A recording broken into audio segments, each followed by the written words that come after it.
sing the song. Only believe. Only believe. All things are possible. Only believe. Lord, I believe. My Lord, I believe. And all things are possible. Only believe. Amen. Sweet Jesus is here. My Jesus is here. And all things are possible. Glory. My Jesus is here. Redeemer is here. Redeemer is here. And all things are possible. Redeemer is here. Only believe. Amen. Only believe. And all things are possible. Only believe. Amen, amen, amen, amen. God bless you. Amen. God bless you all. Amen. ఈ రాత్రి కాలమందు కూడి వచ్చిన మీ అందరికీ కూడా ప్రభువైన యేసుక్రీస్తు నామములో నా ప్రత్యేకమైన వందనాలు తెలియజేస్తూ ఉన్నాను. God bless you all. ప్రభు మిమ్మల్ని అందరినీ దీవించునుగాక. ఏమైనా చాలా సంతోషంగా ఉన్నారు ఈ రాత్రి కాలమందు. ఏమైనా బికాస్ ఆఫ్ గాడ్, దేవుని బట్టి ఆనందము. ఏమైనా దేవుని ఆత్మను బట్టి సంతోషము. ఏమెన్, ఏమెన్, ఏమెన్. Thank you Lord. ఏమైనా అలాగే నిలబడి ఉండగా దేవుని వాక్యం చదువుకొని కూర్చుందాం. Praise God. హల్లెలూయా. నాతో కలిసి యోహాను సువార్త 11వ అధ్యాయము త్రిప్పాలని కోరుచున్నాను. యోహాను సువార్త 11వ అధ్యాయము 25వ వచనం. అందుకు యేసు పునరుద్ధానమును జీవమును నేనే. నా యందు విశ్వాసముంచువాడు చనిపోయినను బ్రతుకును. బ్రతికి నా యందు విశ్వాసముంచు ప్రతివాడును ఎన్నటికి చనిపోడు. మరో లేఖనం చదువుకుందాం. తెస్సలోనికలు రాసిన మొదటి పత్రిక, అపోస్తలుడైన పౌలు తెస్సలోనికలకు రాసిన మొదటి పత్రిక 4వ అధ్యాయము 16వ వచనం. ఆర్భాటముతోను ప్రధాన దూత శబ్దముతోను దేవుని బోరతోను పరలోకములో నుండి ప్రభువు దిగివచ్చును. క్రీస్తునందుండి మృతులైన వారు మొదట లేతురు. ఆ మీదట సజీవులమై నిలిచి ఉండి మనము వారితో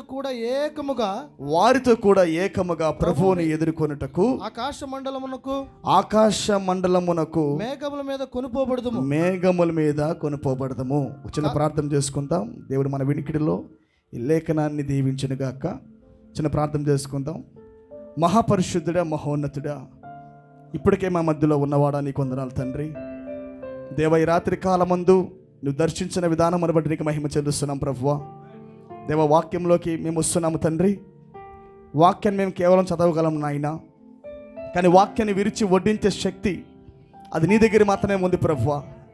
ఓ దేవ, ఆనాడు నీవు రొట్టె విరిచినప్పుడు వారి నేత్రాలు తెరవబడ్డాయి ప్రభువా. నిజంగా ఈ సాయంకాలం మంది మేము కూడా బలవంత పెడుతున్నాము నాయన. వారు ఎలాగైతే నేను వెళ్ళనీయకుండా బలవంత పెట్టారో ప్రభువా, మేము కూడా బలవంత పెడుతున్నాము తండ్రి.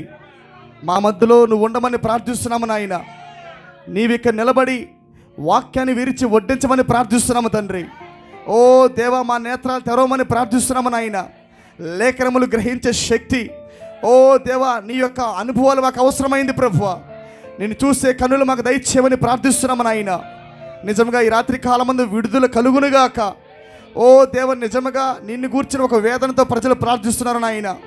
ఓ ఆ దేశం గురించి బెంగ, వాక్య దేహంలోకి వెళ్ళాలనే బెంగ, అట్టివారికి ఈ లోకము యోగ్యము కాదని చెబుతున్న మాట మాలో నెరవేరుతూ ఉంది ప్రభువా. ఓ దేవ, ఓట్ బాడీలోకి ప్రవేశించాలని బెంగ మాకు రోజు రోజుకి ఎక్కువైపోతుంది నాయన. అనుభూతి చెందుతున్నాము నాయన, స్పర్శిస్తున్నాము తండ్రి. ఓ లేఖనాలు గ్రహిస్తున్నాం ప్రభువా, వాటి యొక్క వాతావరణమే చూడగలుగుతున్నాం ప్రభువా. ఓ లార్డ్, నీకు స్తోత్రములు తండ్రి. మేము ఎంతగానో దప్పిగలుగున్నాము తండ్రి. నిజంగా ఈ కూటము వాక్య దేహాలు కూటంగా ఉండునుగాక. ఈ కూటము వాక్య దేహం యొక్క సహవాస కూటంగా ఉండుగాక. ఓ దేవ, ప్రతి ఒక్కరూ దాంతో సహవాసం చేస్తూనే వాక్యాన్ని విందురుగాక నాయన. నీకే మహిమ చెల్లిస్తున్నాము తండ్రి. అద్భుతమైన కూటంగా తయారు చేయండి. సూపర్ న్యాచురల్ థింగ్స్ జరుగునుగాక. ఇక్కడ వాతావరణము మేఘముగా దిగవచ్చునుగాక. ప్రజలు వింటున్న ప్రజలకు ఎక్కడో ఒక మార్పు జరుగునుగాక. ఇప్పుడు దాకా ఎరుకో గోడల వలె ఉన్న ఆ సందర్భాలు, ఆ పరిస్థితులు ఇప్పుడే పగలగొట్టబడరుగాక నాయన. ఆ 7 యాజకులు తిరుగుతూ ఉండగానే, ఆ 7 వర్తమానికులకు అభిషేకం వస్తూ ఉండగానే, ఆ మేఘములో దిగివచ్చిన సాక్షి సమూహము ఈ చిన్న గదిలోకి వస్తుండగానే ప్రభువా, ఎరికో గోడలు కూలిపోవునుగాక. ఆ బూరలు ఊదుతున్నప్పుడు వాక్యము ప్రకటించబడుతూ ఉండగా, బూర ఊదబడుతూ ఉండగా, ఏమేన్ ఎరికో గోడ కూలునుగాక నాయన. నీకే మహిమ చెల్లిస్తున్నాము తండ్రి. ఈ వాతావరణంలో వెట్ట కలుగునుగాక ప్రభువా. వింటున్న ప్రజలకు సున్న జరుగునుగాక. ఈ రాత్రి కాలం మంది కూట మాకు దీవెనికరంగా ఉన్నది. మా హృదయములు మండాయి అనే ఒక అనుభవం జరుగునుగాక నాయన. నీకే మహిమ చెల్లిస్తున్నాము తండ్రి. అద్భుతంగా ఈ కూటాన్ని దీవించండి. అంతవరకు నీవే అధ్యక్షత వహించి మహిమఘనత ప్రభావాలు పొందుకోమని మా ప్రభువుని, మా రక్షకుని యేసుక్రీస్తు నామములో ఈ ప్రార్థనకి వేడుకుంటున్నాం తండ్రి. ఆమేన్. God bless you. ప్రతి ఒక్కరు కూర్చోవచ్చు. ఆమేన్. ఆమేన్. Praise Lord. హల్లెలూయా. ఆమేన్. God bless you. మరొకసారి మీ అందరికీ కూడా ప్రభువైన యేసుక్రీస్తు నామములో నా వందనాలు తెలియజేస్తూ ఉన్నాను. నేను మిమ్మల్ని అందరినీ మరొకసారి దీవించను గాక. ఆమేన్. Are you happy? ఆమేన్. మీ అందరూ వాక్యం వినడానికి సంతోషంగా ఉన్నారా? ఆమేన్. హల్లెలూయా. చాలా మంచిది ప్రియులారా. దేవుడు ఒక చక్కటి అవకాశం మనకి ఇచ్చాడు. ఆమేన్. మరలా దేవుని కలుసుకునే అవకాశం మనకు దొరికింది. ఆమేన్. పాటలు నిజంగా యథార్థంగా పాడుచున్నప్పుడు, ఆమేన్, హృదయ అంతరంగంలో నుంచి పాట పాడుతున్నప్పుడు దేవుడు రంగం మీదకి వస్తూ ఉంటాడు ఆయన. ఆమేన్. పెదవులతో కాదు కానీ ఫ్రమ్ సోల్, ప్రాణములోంచి పాడుతున్నప్పుడు, నా ప్రాణమా నిన్ను స్తుతిస్తున్నాను ప్రభువా, నా ప్రాణమా నిన్ను స్మరిస్తున్నాను ప్రభువా అని పాడుతున్నప్పుడు ముందు ఆ ప్రాణం ఉండలేదు. ఎందుకంటే ఈ కరుడి పిలుస్తున్నప్పుడు మరో కరుడు ఎక్కడో స్పందించవలసి ఉన్నది. హల్లెలూయా. ఆయన వాక్యములోకి తెచ్చుట అది ఆయన కరుడు, వాక్యములోకి తెచ్చాక పిలుచుట నీ కరుడు అన్నమాట. హల్లెలూయా. చాలా మంచిది ప్రియులారా. చాలా మంచి వాతావరణం దేవుడు మనకు అనుగ్రహించాడు. మరి రాత్రికాలం మందు మరి నేను ఒక చక్కని అంశాన్ని మీ వద్దకు తీసుకొని వచ్చుటకు ఇష్టపడుతున్నాను. ఆమేన్. అది చరిత్రలో జరిగిన కార్యాలు నేను ఎన్నడూ చెప్పడానికి ఇష్టపడను, కానీ మన కాలంలో జరగవలసినది, మన జీవితంలో ఏదైతే భాగము కావలసి ఉన్నదో నేను వాటిని బోధించడానికి ఇష్టపడతాను. ఆమేన్. మీరు కూడా దాంట్లో భాగమైతే స్పందిస్తూ ఉంటారు మీరు. ఆమేన్. నేను ప్రకటిస్తున్న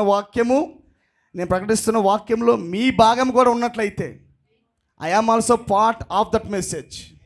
మీరు ప్రకటిస్తున్న వాక్యములో నాది కూడా భాగం ఉన్నది అని మీరు గ్రహించినట్లయితే నిశ్చయంగా స్పందన జరుగుతూ ఉంటుంది అక్కడ. హల్లెలూయా.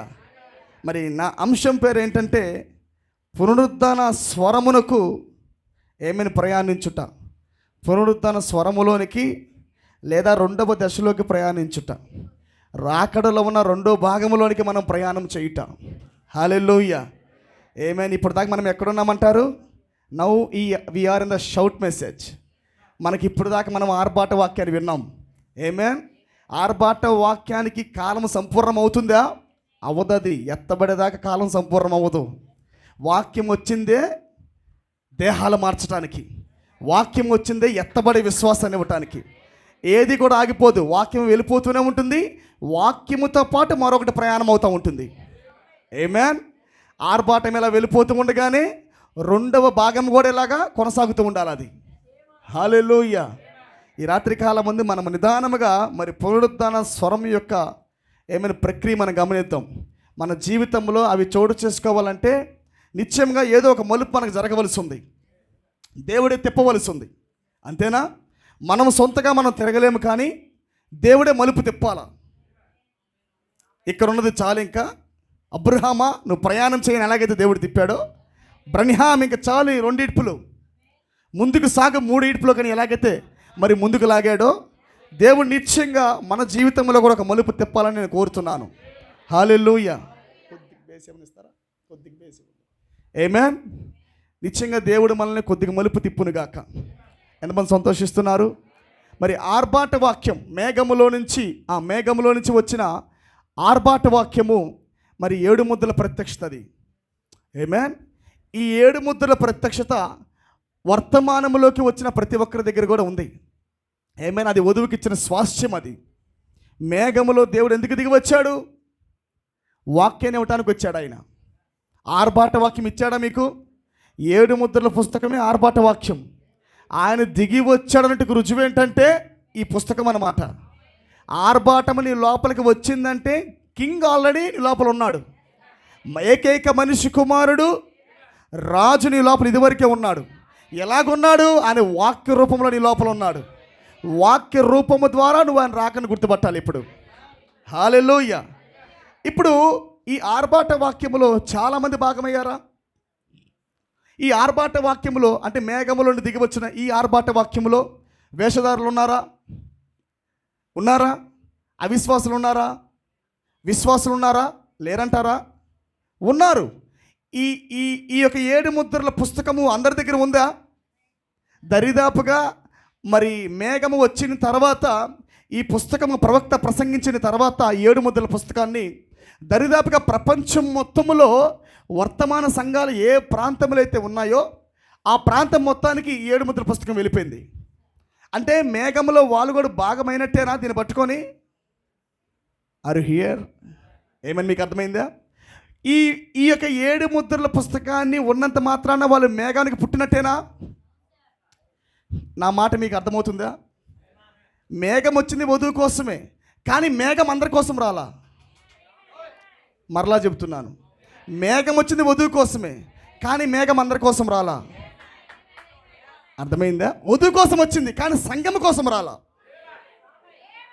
Cloud came for only braid, not for churches. అది సంఘాల కొరకు రాలేదు. అది అలాగని సంఘాలలో 7 ముద్రల ప్రత్యక్షత లేదా అంటే ఉంది. ఇది ఉన్నంత మాత్రాన నేను మేఘంలో భాగం అంటే కుదరదు. ఇది ఉంటే భాగం కాదు, వాక్య దేహం ఉంటే భాగం. నువ్వు మేఘములో భాగము ఎలా అవుతావంటే నాట్ బై దిస్ బుక్. ఈ పుస్తకము సంఘాల్లో ఉంది, వధువు దగ్గర కూడా ఉంది. కానీ వధువుకు సంఘానికి తేడా ఏంటంటే వధువుకి ఈ పుస్తకము ఉంది, దానితో పాటు వాక్య దేహం కూడా ఉంది. వాక్య దేహము ద్వారా నేను మేఘానికి పుట్టాను అని మనం గుర్తుపట్టగలం. కొద్దిగా స్పష్టత అయిందా? నాట్ బై బుక్, పుస్తకాన్ని బట్టి కాదు, కానీ ఈ పుస్తకము ద్వారా అలాగే వాక్య దేహము ద్వారా మనం మేఘానికి పుట్టామని గుర్తుపట్టగలం. హల్లెలూయా. అందుకే మేఘం యొక్క ప్రత్యేకత ఏంటంటే నీ యొక్క నిజమైన స్వరూపాలు తీసుకొని వచ్చింది. అది ఆయన ఎలా వచ్చాడు? ఆయన ఆత్మగా రాలా, లేదా ఆయన కార్పొరల్ బాడీలో రాలా. అంటే ఆయన భౌతిక దేహంలో రాలేదు. ఆయన ఎలా వచ్చాడు? ఆయన వాక్య దేహముతో, వాక్య దేహాలతో వచ్చాడు ఆయన. ఆమేన్. వాక్య దేహమై ఉన్న దేవుడు వాక్య దేహాలతో వచ్చాడు ఆయన. హల్లెలూయా. ఇప్పుడు గమనించండి, ఇప్పుడు వాక్య దేహము బోధిస్తుంది, ఇది బోధిస్తుంది. మీకు కొద్దిగా స్పష్టత ఏమంటారా? ప్రవక్త ఏమన్నాడు? నాకు వాక్యదేహం బోధిస్తుంది అన్నాడు. మరి ఇదేంటి? ఇది వచ్చిందే నిజానికి ఇదే 7 సీల్స్, ఇదే దేవుని యొక్క ఆస్తి, మన ఆస్తి ఇది. ఇదే ప్రత్యక్షత, ఇదే ఉరుములు, ఇదే మర్మాలు. దేవుడు మనకు బయలుపరిచిన చిన్న పుస్తకం ఇదే. హల్లెలూయా. ప్రవక్త ఏమంటున్నాడు? ఇది నిజానికి ఉంది, ఇది అందరి చేతిలో ఉంది. కానీ ప్రవక్త ఎస్పెషల్లీ ప్రత్యేకముగా ప్రవక్త దేని గురించి మాట్లాడుతున్నాడంటే, వాక్య దేహము ద్వారా నేను వినగలుగుతున్నాను అంటున్నాడు. ఆమేన్. అంటే కొద్దిగా లోతులోకి వాక్యం వెళ్ళిద్ది అనమాట.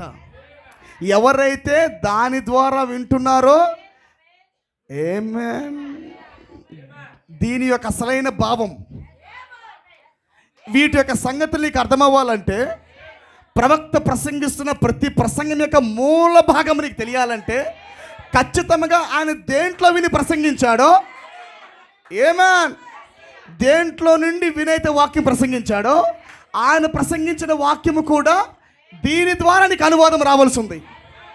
దేని ద్వారా రావాలి అనువాదము? Your interpreter with you. ప్రవక్త అనలేదా? ఆయనే తన వాక్యానికి సొంత అనువాదికుడు అన్నాడు. ఇప్పుడు ఆయన అంటే నీ వాక్యదేహం దాంట్లో భాగమా కాదా? క్రీస్తే వాక్యానికి అనువాదికుడు అంటే క్రీస్తులో ఉన్న వాక్యదేహమే నీకున్న వాక్యదేహం. అది కూడా క్రీస్తులో భాగమేనా? అందుకే ఇప్పుడు నీకు ఇస్తున్న ఇంటర్ప్రిటేషన్, ఇప్పుడు వాక్యం యొక్క అనువాదం రావాలంటే నీకు వాక్య దేహం ఉండాలి ఖచ్చితంగా. హల్లెలూయా. అందుకే పరిమాణం నాకు అర్థం కావట్లేదు. ఇక్కడ నాకు డైమెన్షన్ అర్థం కావట్లేదు. ఇదంతా భ్రమలాగుందే, ఇదంతా ఊహలాగుందే, ఇదంతా ఇమాజినేషన్ అనుకుంటా. ఎందుకంటే అది ఉంటేనే అది నీకు అర్థమవుతుంది. అది మరో పరిమాణములో నుండి వచ్చిన ఒక స్వరూపం నీ ప్రక్కన ఉంటే తప్ప నీ ప్రక్కన ఏదో ఒక అతీతమైనది ఉందని గుర్తుపట్టగలవు. లేని వాడికి వెర్రితనమే, లేని వాడికి వెర్రితనం. కానీ ఉన్నవాడికి yes, God is here now. దేవుడు నా పక్కన ఉన్నాడు, ఆయన దేవుడు నాకు బోధిస్తున్నాడు ఆయన. ఏమైంది? ఇప్పుడు దాకా బాగానే ఉన్నావు, సడన్గా ఏమైంది? Just strike the revolution. ఏదో నా హృదయంలో ఒక ప్రత్యక్షత పడింది. ఏం జరుగుతుంది అక్కడ? ఏమైనా సందర్భానుసారముగా ఆ పరిస్థితులు మొత్తం టైట్ అయిపోయినప్పుడు, ఆ ఇంటికా నుంచి కొండ ప్రాంతం దాకా అబ్రహాం వెళ్ళిపోయిన తర్వాత ఆ కొండ శిఖరంకి వచ్చేసరికి ఏదో స్ట్రైక్ అయింది అక్కడ. మీరు ఇక్కడ ఉండిపోండి అన్నాడు. అదేంటి, మమ్మల్ని ఎందుకు పిలిచామని అంత దూరం నుంచి? ఆ మాట ఇంటికాడే చెప్పచ్చు కదా. అప్పుడు దాకా నాకు తెలియలా. ఆ ప్రత్యక్షత చూడండి, ఎప్పుడు వేర్పాటు చేస్తుందో మన చేతుల్లో లేదు. ఎప్పుడు మనిషి దగ్గర నుంచి మనిషి వేరే పోతాడో మన చేతుల్లో లేదు, కానీ దేవుడి చేతుల్లో ఉంది. ఎలాగ ఉన్నదంటే, అది ప్రత్యక్ష సడన్గా తగిలినప్పుడు, బ్రదర్ మీరు ఇక్కడ ఉండిపోవాలి అని అన్నామనుకో, ఏం జరుగుతుంది అక్కడ? ఏంది ఇప్పుడు దాకేమో రమ్మన్నావు, ఇప్పుడు నుంచి రాగానే మళ్ళీ వద్దంటున్నావు. ఏం జరిగింది నీకు అంటే, ఏదో దేవుడు నా హృదయంలో పెట్టాడులే. అదే ఆ ప్రత్యక్షత నాకు చెప్పరాదు. నేను చెబితే నువ్వు నమ్మో, నా భార్య కూడా నమ్మదు. హల్లెలూయా. నా భార్య నమ్మదు, మీరు నమ్మరు. హల్లెలూయా. చూడండి ప్రియులారా, ఇప్పుడు ఆయన ఆ మార్గంలో ప్రయాణం చేస్తున్నాడు ఆయన. ఆమేన్. అందుకే ఈ కాలము చాలా గ్లోరియస్ డే. ఇది చాలా మహిమకరమైన కాలం. ఇది మహిమకరమైన దినాలు ఇవి. ఎవరికి? వధువులో భాగమైన ప్రజలకైతే ఇది మహిమకరమైన దినాలు. ఆమేన్. హల్లెలూయా. ఎంతమందికి ఆనందిస్తున్నారు? మీ వాక్యం అర్థమవుతుంది ప్రియులారా? ఏమైనా కొద్దిగా జాగ్రత్తగా వినండి. మరి మనము ఈ ఆర్భాటము ద్వారా మేఘము ద్వారా అనేక మంది వచ్చారు. మేఘం ద్వారా రావటం అంటే వాక్యం ద్వారా రావటం, అంతేనా? వాక్యం ద్వారా ప్రపంచంలో ఉన్న అనేక ప్రజలందరూ ఏకమయ్యారు. ఏకమైనప్పటికీ గమనించండి, ఏకమైనప్పటికీ నేను పోయిన ఆదివారం నేను చెప్పిన వర్తమానాన్ని మీరు జాగ్రత్తగా విన్నట్లయితే నేను చెబుతున్నంతా కూడా దేవుడు ఏదైతే కలిగి ఉన్నాడో దాని యొక్క ఆఖరి భాగం, అంటే రేపు రాబోతున్న పరీక్ష దినాలలో, టెస్టింగ్ టైంలో, రేపు రాబోతున్న ఒత్తిడి దినాలలో నీవు నిలబడాలంటే నీవు దేవుడికి కొన్ని చూపించవలసి ఉన్నది. ప్రభువా, నీవు కలిగి ఉన్నది మాత్రమే నేను తీసుకున్నాను ప్రభువా, ఆమేన్, నా దగ్గర ఆ ఆనవాలే ఉంది ప్రభు అని చెప్పవలసి ఉంది రేపో మాపో. హల్లెలూయా. అవి చెప్పాలంటే కొద్దిగా లోతులో ప్రయాణం చేయవలసి ఉంది. పైన ఈదితే సరిపోదు, కొద్దిగా ఈత, పాదాలు దాటాలి, మోకాలు దాటాలి, కొద్దిగా నీ తల మునిగి తేలాలి. మరి నీ తల కొద్దిగా మునిగి తేలితేనే రేపు రాబోతున్న ఒత్తిడి సమయాలలో దేవుడికి నువ్వు కొన్ని ఆనవాలు చూపించగలవు. ప్రభువా, మరి ఎవరైనా ఆయన అనగలవు. హల్లెలూయా. మరి 3 ఈడ్పు సంగతులు మొత్తం అయ్యే. 3వ ఈడ్పు అన్నీ కూడా దేవుడు మాత్రమే కలుగున్నవి. ఇప్పుడు దేవుడు దేని బయలుపరుస్తున్నాడు సంఘానికి? 3వ ఈడ్పు కార్యాలు బయలుపరుస్తూ 3వ ఈడ్పు కార్యాలు చేయడానికి విశ్వాసాన్ని ఇస్తున్నాడు ఆయన. హల్లెలూయా. అందుకే మొదటి వారంట చెప్పాలి, తర్వాతది కడపటి వారు ఎప్పుడు అనుకున్నారు? అది ఇప్పుడే అయ్యేది. బాగా ప్రారంభంలో బాగా మండుతారు, సగం దూరం వచ్చాక చివరి రాగానే చివరిలో వచ్చిన వాళ్ళే మొదటి వాళ్ళు అయిపోతారు.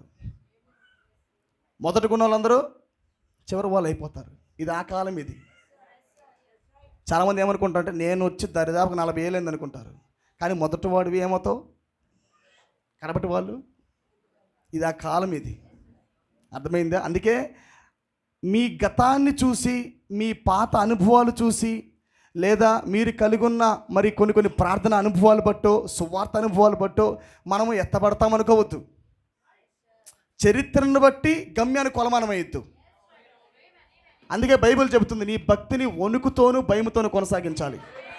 అంత సులువైతే కాదు ఇది. నువ్వు అనుకున్నంత సులువైతే ఈ మార్గం కాదు. లేదా బహుశా నువ్వు పుట్టి ఇంకో కాలంలో పుట్టుండొచ్చేమో, బహుశా నీ మైండ్ ఇంకా సంఘకాలాలు దాట్లా. ఈ కాలం అయితే వేరు. ఇది మాత్రం భయం, వణికే.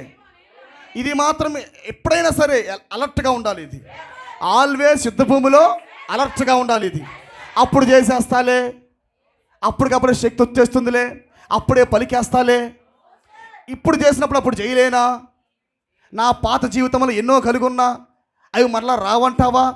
అవన్నీ రావు. ఇప్పుడు భక్తి నాకు చెప్పు. ప్రస్తుత కాలంలో నీ జీవితము ఎలాగుందో చెప్పాలి నువ్వు. ఇప్పుడు ఆ సాక్ష్యాలు రిపీట్ అవుతున్నాయా లేదా? అదే భక్తి మరలా కొనసాగుతుందా లేదా? అదే ఉదయకాలం ప్రార్థన ఉందా లేదా? అందుకే దేన్నన్నా పోగొట్టుకో పర్లా. బైబిల్ సెలవిస్తున్నది, ఒకవేళ నీ సహోదరుడు షర్ట్ అడిగాడా, వాడికి 2 షర్ట్లు. ఆమేన్. ఒకవేళ నీ సహోదరుడు స్పెట్స్ అడిగాడా, వాడికి 1 కాదు 2 కొని ఎల్లు, పర్లేదు ఎల్లు. భౌతికమైన వాటికి ఎంచక్కా ఎల్లు. ఆమేన్. వీటిలో నువ్వు కొనసాగి ఏదైనా ఇచ్చే పర్లా, కానీ స్పిరిట్ ప్రాముఖ్యం. నీ ఆత్మ ఒకరితో షేర్ చేయి మాకు. వాడి పడిపోతే నువ్వు పడిపో మాకు. It's danger. ఇది ఒక సహోదరుని బట్టి ఒక సహోదరుడు రక్షించబడడు. ఒక సంఘాన్ని బట్టి ఒక సంఘం రక్షించబడటం, నన్ను బట్టి విశ్వాసం రక్షించబడటం, నన్ను బట్టి భార్య పట్టబట్టం, ఇదన్నీ తప్పు ప్రియులారా. నేను ఎవరికి పరిశుద్ధాత్మని ఇవ్వలేను, నేను ఎవరికి వాక్యదేహాన్ని ఇవ్వలేను. ఎవరికి వారు పోరాడాల్సిందే, ఎవరికి వారు గడవాల్సిందే, ఎవరికి వారు ఎత్తబడాల్సిందే. అర్థమైందా? ఆ పలానా సహోదరుడు కొద్దిగా నీరసంగా ఉన్నాడులే, నేను కూడా ఏమైంది, అతనే పెద్దోడైతే అతనే పడిపోతా, నాకేమైంది? గుర్తుపెట్టుకో, ఒక వ్యక్తి పడిపోతున్నాడంటే ప్రవక్త అన్నాడు, నువ్వు వారియర్ లాగా ఉండాలన్నాడు. ఒక సోల్జర్ పడిపోయినట్టు నువ్వు ఎలా ఉండాలి? వారియర్ 10 మందిని పురుకొల్పుతాడు. పురుకొల్పుతాడా? వధు is not the soldier, she is not the soldier, she is the warrior. ప్రతి ఒక్కరు వారియర్ లాగే ఉండాలా. ఏ ప్రాంతానికి వెళ్ళినా అక్కడ షేక్ జరగాల. బ్రదర్ కొద్ది వేకప్ అవ్వు. ఏంటి భక్తి తగ్గిపోయింది, ఏంటి ప్రార్థన తగ్గిపోయింది, ప్రార్థిద్దామా, వర్షిప్ చేద్దామా, నీకు అర్థమైపోతూ ఉంటుంది. ఏంటి కదలిక రావట్లేదు, ఏమైంది నీ జీవితాల్లో? ఏమే real bride always identify the atmosphere. నిజమైన వధువు ఆ పరిస్థితిని, ఆ వాతావరణాన్ని అబ్జర్వ్ చేస్తుంది. ఆమేన్. అందుకే బీ కేర్ఫుల్. ఈ చివరి దినాల్లో చాలా జాగ్రత్తగా ఉండండి, చాలా జాగ్రత్తగా ఉండండి. ఎప్పుడు ఏం జరుగుతుందో తెలియని దినాలు ఇవి. ఆమేన్. Don't take careless. ఎక్కడా కూడా కేర్లెస్గా ఉండొద్దు, ఎక్కడా కూడా అసమర్థులుగా ఉండొద్దు, బద్ధకస్తులుగా ఉండొద్దు. రాత్రికాలం పూట ప్రార్థనలో నిత్యం గడపండి. సమయం ఉన్నప్పుడు ప్రార్థన, సమయం ఉన్నప్పుడు సువార్త, సమయం ఉన్నప్పుడు పురుకొల్పు. హల్లెలూయా. నిద్రలాని కన్నులు ఉండాలి దేవుని సన్నిధిలో. దేవుని కళ్ళు చూడాలా. ఎంత సమయము నా కొరకు ప్రార్థనలో కనిపెట్టాడు, ఎంత సమయాన్ని నా కొరకు సువార్త కొరకు భారం కలిగి ప్రార్థించాడు. హల్లెలూయా. అర్థమైందా? ఇప్పుడే సాక్ష్యం పొందే సమయం. ఈ ఒక్క సంవత్సరమేలే, ఇది కొద్దిగా దాటెత్తే నెక్స్ట్ నుంచి నేను మళ్ళీ సెట్ అయిపోతా అంటే నువ్వు వేసేస్తే ఆయన కూడా నీతో పాటు లెక్కేసుకుంటాడా? ఆయన్ని బట్టి నీ నడకుండాలా. నువ్వు పరిధి పెడితే ఆయన రాడు. Are you here? ఎంతమందికి అర్థమైంది? నిన్ను బట్టి ఆయన రాడండోయ్, ఆయన బట్టి నువ్వు వెళ్ళాలా. That is the way. హల్లెలూయా. గమనించండి. అందుకే చాలా భయంకరమైన కాలం ఇది, చాలా భయంకరమైన కాలం ఇది. హల్లెలూయా. అవును, వధువు స్థానం చెబుతాం, అది వాస్తవమే. వధువు తన స్థానం చూపించాలా. వధువు ఎక్కడ పడిపోయిందో, ఎక్కడ మరలా నిలబడాలో, ఎక్కడ మార్చింగ్ తప్పుతుందో మొత్తం చూపించాలా. బట్ వధువు పడిపోతే మరలా క్రమపరచాలా. పడిపోతే అమ్మగారు అనకూడదు. వధువు పడిపోతే అమ్మగారంటే ఆమె లేదా, ఆమె లేపడానికి కొన్ని మరలా తండ్రస్ కావాల్సి ఉన్నాయి. గాఢ నిద్ర అంట. భలే పెట్టాడు ప్రవక్త. ఏం పేరంట అది? వధువు ఎక్కడుందంట? గాఢ నిద్రలో ఉందంట. లేపినా లేని పరిస్థితి. మామూలుగా నిద్రపోతున్నాడు, ఊరికేటంటే లేస్తాడు. కొద్ది ప్రార్థన చేయి పైకి లేసి అనగానే లేస్తాడు. కానీ ఇది ఏ నిద్ర? ఇది గాఢ నిద్ర. గాఢ నిద్ర అంటే మీకు అర్థమైంది ఎట్లుందో పరిస్థితి. వాడు లేపినా లేడు, నువ్వు నీళ్ళు పోయి లేడు, తలుపు కొట్టు లేడు. ఎందుకు? గాఢ నిద్ర. చాలా జాగ్రత్తగా ఉండాలి పిల్లారా.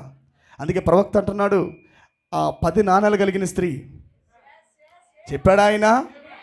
చాలా జాగ్రత్తగా మీరు ఆ వాక్యం చదవండి ఇంటికి వెళ్ళిన తర్వాత. కావాలంటే the second coming of Christ, రెండవ రాకడ గురించి ప్రవక్త మాట్లాడుతూ ఆయన చెబుతాడు దీని గురించి. 10 నాణెములు కలిగిన స్త్రీ. 10 నాణాలు ఎవరు పెట్టారు అన్నాడు ప్రవక్త? ఒక భర్త. ఇది వరకు ఇప్పుడు మన కాలంలో ఒక భర్త తన భార్యకి రింగు పెడతాడు. మ్యారేజ్కి మనం ఏం పెడతాం? రింగు. భర్త భార్యకు రింగు పెడుతున్నాడు. కానీ ఆనాటి కాలంలో రింగులు పెట్టేవారు కాదు. అక్కడ అప్పుడు ఏం పెట్టేవాళ్ళు? 10 నాణేలతో, అది మన దగ్గర పలకల కట్టేది అంటారు దాన్ని, అదేనా? అది పెట్టేవాళ్ళు. 10 నాణేలతో ఆమె తల మీద పెట్టేవాళ్ళు. అది చూడగానే పెళ్ళైందన్నట్టుకు అది గుర్తు. ఈ స్త్రీకి పెళ్లి చేయబడిందన్నట్టుకు రుజువు ఏంటంటే 10 నాణేలు తలక పెట్టేవాళ్ళు అనమాట. హల్లెలూయా. పలకలు కట్టేది అంటారు వాటిని, పెట్టేవాళ్ళు. అప్పుడు వేరే పురుషుడు చూసినప్పుడు, ఈ స్త్రీకి వివాహం చేయబడింది, మనం ఈ స్త్రీని సరసాలాడకూడదు, తప్పుగా మాట్లాడకూడదు, ఈమెతో తప్పుగా మనం వ్యవహరించకూడదని అందరు నోరు మూసుకొని వెళ్ళిపోయేవాళ్ళు. హల్లెలూయా. అందుకే ప్రవక్త అంటున్నాడు, ఈ 10 నాణేలు ఆమెను కాపాడుకోవాల్సి ఉంది. ఉదయకాలం పూట భర్త వెళ్ళిపోయాడంట పనికి. రాత్రికాలం మరలా భర్త వచ్చేసరికి ఈమె ఎలా ఉండాలి? మరలా 10 నాణేలతో ఉండాలా. 10 నాణేలతో కానీ లేదనుకో ఆమె వేశ్యగా పిలువబడుతుంది. ఆమె భర్త పెట్టిన 10 నాణెములు ఆమె తల మీద ఉండాలా. ఒక్క నాణెము తప్పిన వేశ్యే, ఒక్కడ తప్పిన వేశ్యే. ఇప్పుడు గమనించండి, ప్రవక్త ఏమంటున్నారంటే, ఆమె బహిరంగంగా పట్టబడినప్పుడంట, వింటున్నారా? బహిరంగముగా ఆమె పట్టబడినప్పుడు అంటే వేరే వాళ్ళతో సైనిస్తున్నప్పుడు బహిరంగముగా కానీ ఆ స్త్రీ కానీ పట్టబడితే ఆ స్త్రీని తీసుకొని యాజకుడి దగ్గరికి రావాలి. యాజకుడు ఏం చేస్తాడు? ఆ 10 నాణేలలో ఒక నాణెం తీసి 9 నాణేలు మాత్రమే ఆమె నెత్తి మీద ఉంచుతాడు. 10 నాణేలలో ఒక నాణెం తీసేస్తాడు. తీసేసి యాజకుడి దగ్గర పెట్టుకుంటాడు. ఈ 9 నాణేలతో ఆ స్త్రీ ఇంటికి వెళ్ళాలా. ఇప్పుడు ఈయనేమి కొట్టడు రాళ్ళతో. 9 నాణేలలో 10 నాణేలలో ఒక నాణెం తీసుకుంటాడు. మిగతా 9 నాణేలు ఆమె నెత్తి మీదే ఉంటాయి. ఇప్పుడు ఏమి ఇంటికి వెళ్ళిపోయిన తర్వాత రాత్రి కాలం పూట మరలా తన భర్త ఇంటికి తిరిగి వస్తూ ఉంటాడు. ఇంకా మధ్యలో ఒకరు నిలబడి గమనిస్తున్నారా, ఇదిగో నీ భర్తకి నీ భార్య వేశ్యగా అయింది, నీ భార్య వేరెవరితో కూడింది, నీ భార్య వ్యభిచారం చేస్తుందని చెప్పాల్సిన అవసరం లేదు. భర్త రాగానే చెక్ చేస్తాడు. ఏంటి నాణ్యం పోయింది? అర్థమైందా? మధ్యలో ఒక వ్యక్తి నిలబడి నీ భార్య వ్యభిచారం చేస్తుందని చెప్పాల్సిన అవసరం లేదు. డైరెక్ట్ చెకప్ ఉంటుంది అనమాట. ఆయన ఇంటికి రాగానే చెక్ చేస్తాడు ఆయన. ఏంటి నీ 10 నాణెముల్లో ఒక నాణెం తప్పిపోయిందే? అది ఎప్పుడైతే చూశాడో, ఆమె తల మీద ఎప్పుడైతే 10 నాణెములు లేవో, వెంటనే నువ్వు వేశ్యని, నువ్వు ఇప్పటి నుంచి నా భార్యే కాదని, హల్లెలూయా, తన భార్యని విడిచిపెట్టి విడాకులు ఇస్తాడంట.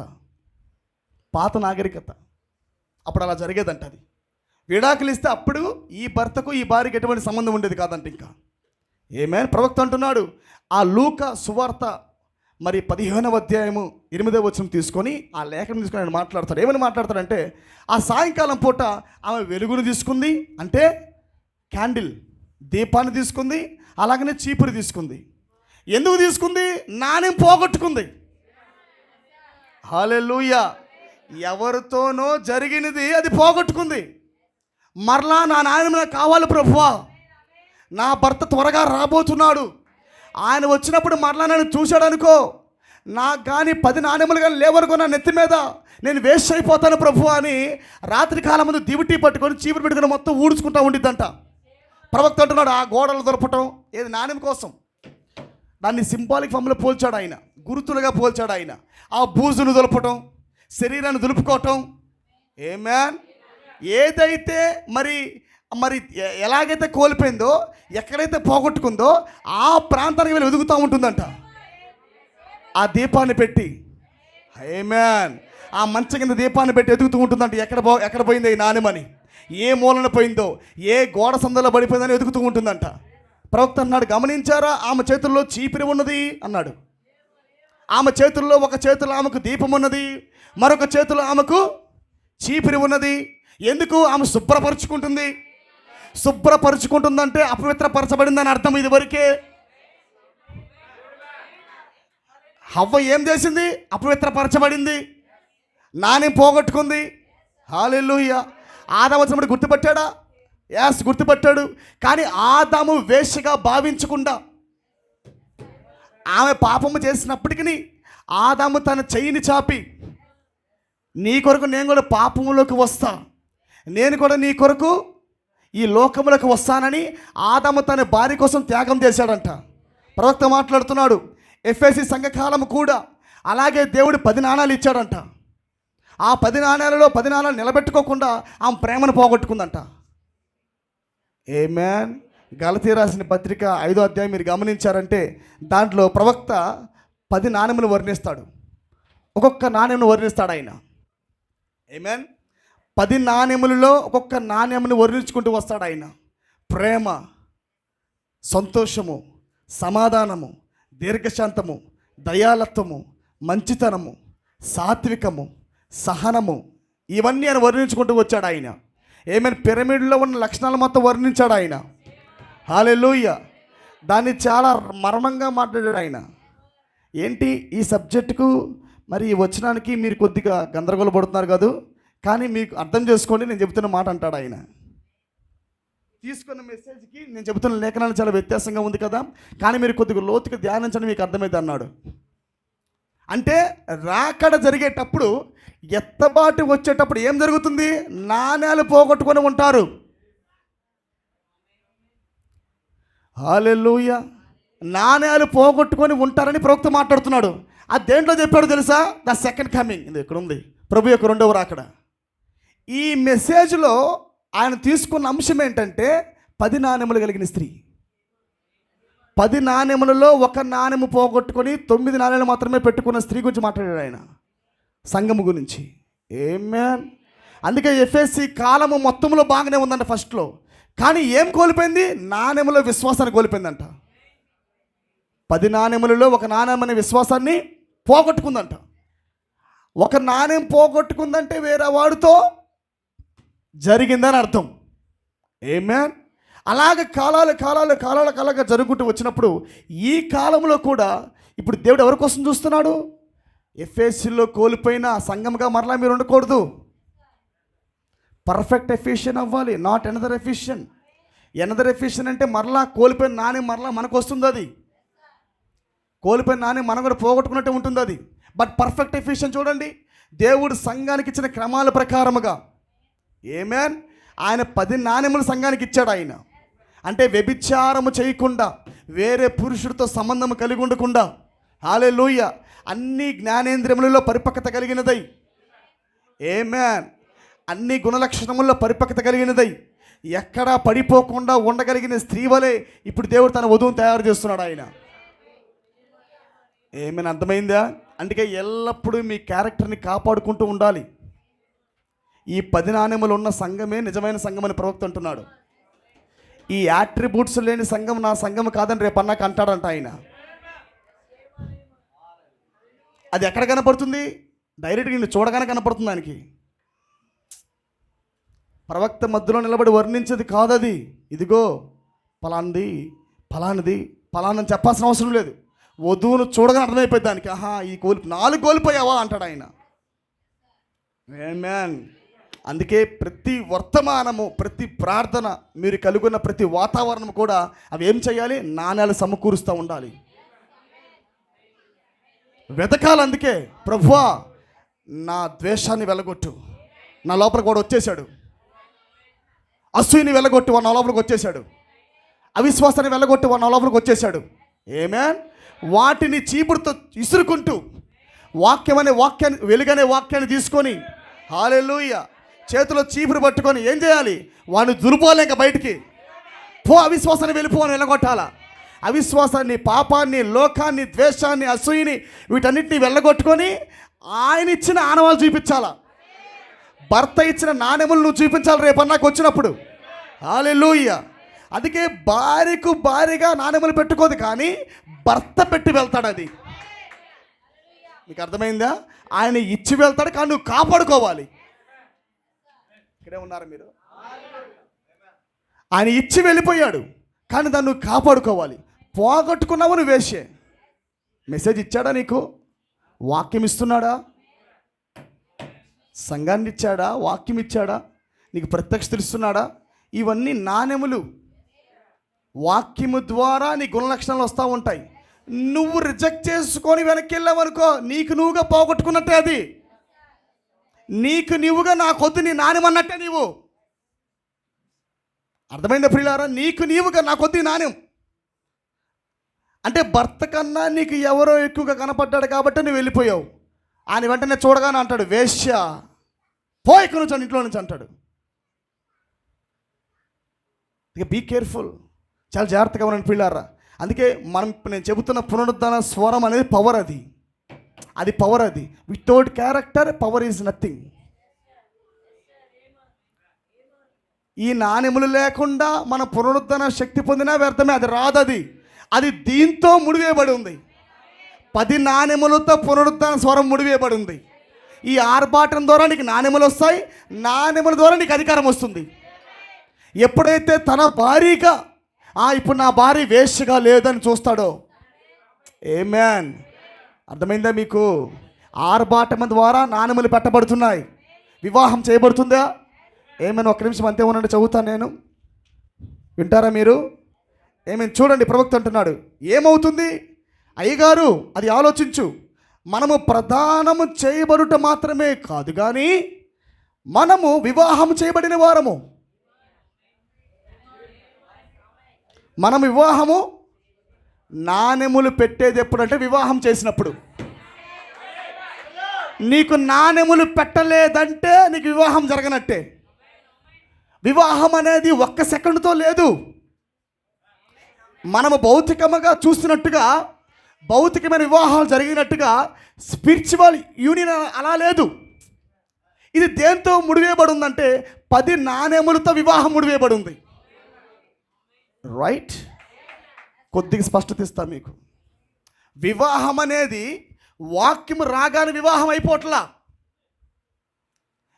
7వ దూత భూమి మీదకి వచ్చి నీకు వాక్యం ఇచ్చినంత మాత్రాన అది వివాహమైనట్టు కాదు. ఈ వివాహం ఏం చేస్తుందంటే ప్రవక్త అంటున్నాడు, పెండ్లి కుమారుడు పెండ్లి కుమార్తెకి ఏం పెడతాడంట? రింగ్ పెడతాడు. రింగ్ పెట్టడం అంటేనే వివాహమైనట్టు. ప్రవక్త రింగుని దేంతో పోలుస్తున్నాడంటే 10 నాణ్యాలతో పోల్చాడు. 10 నాణ్యాలంటే పిరమిడ్లో పెట్టబడిన 7 గుణలక్షణములు. గలతీ రాసిన పత్రిక 5వ అధ్యాయంలో ఉన్న ఆత్మ ఫలములు. అది లోకస్తుడికి ఉండవండోయ్.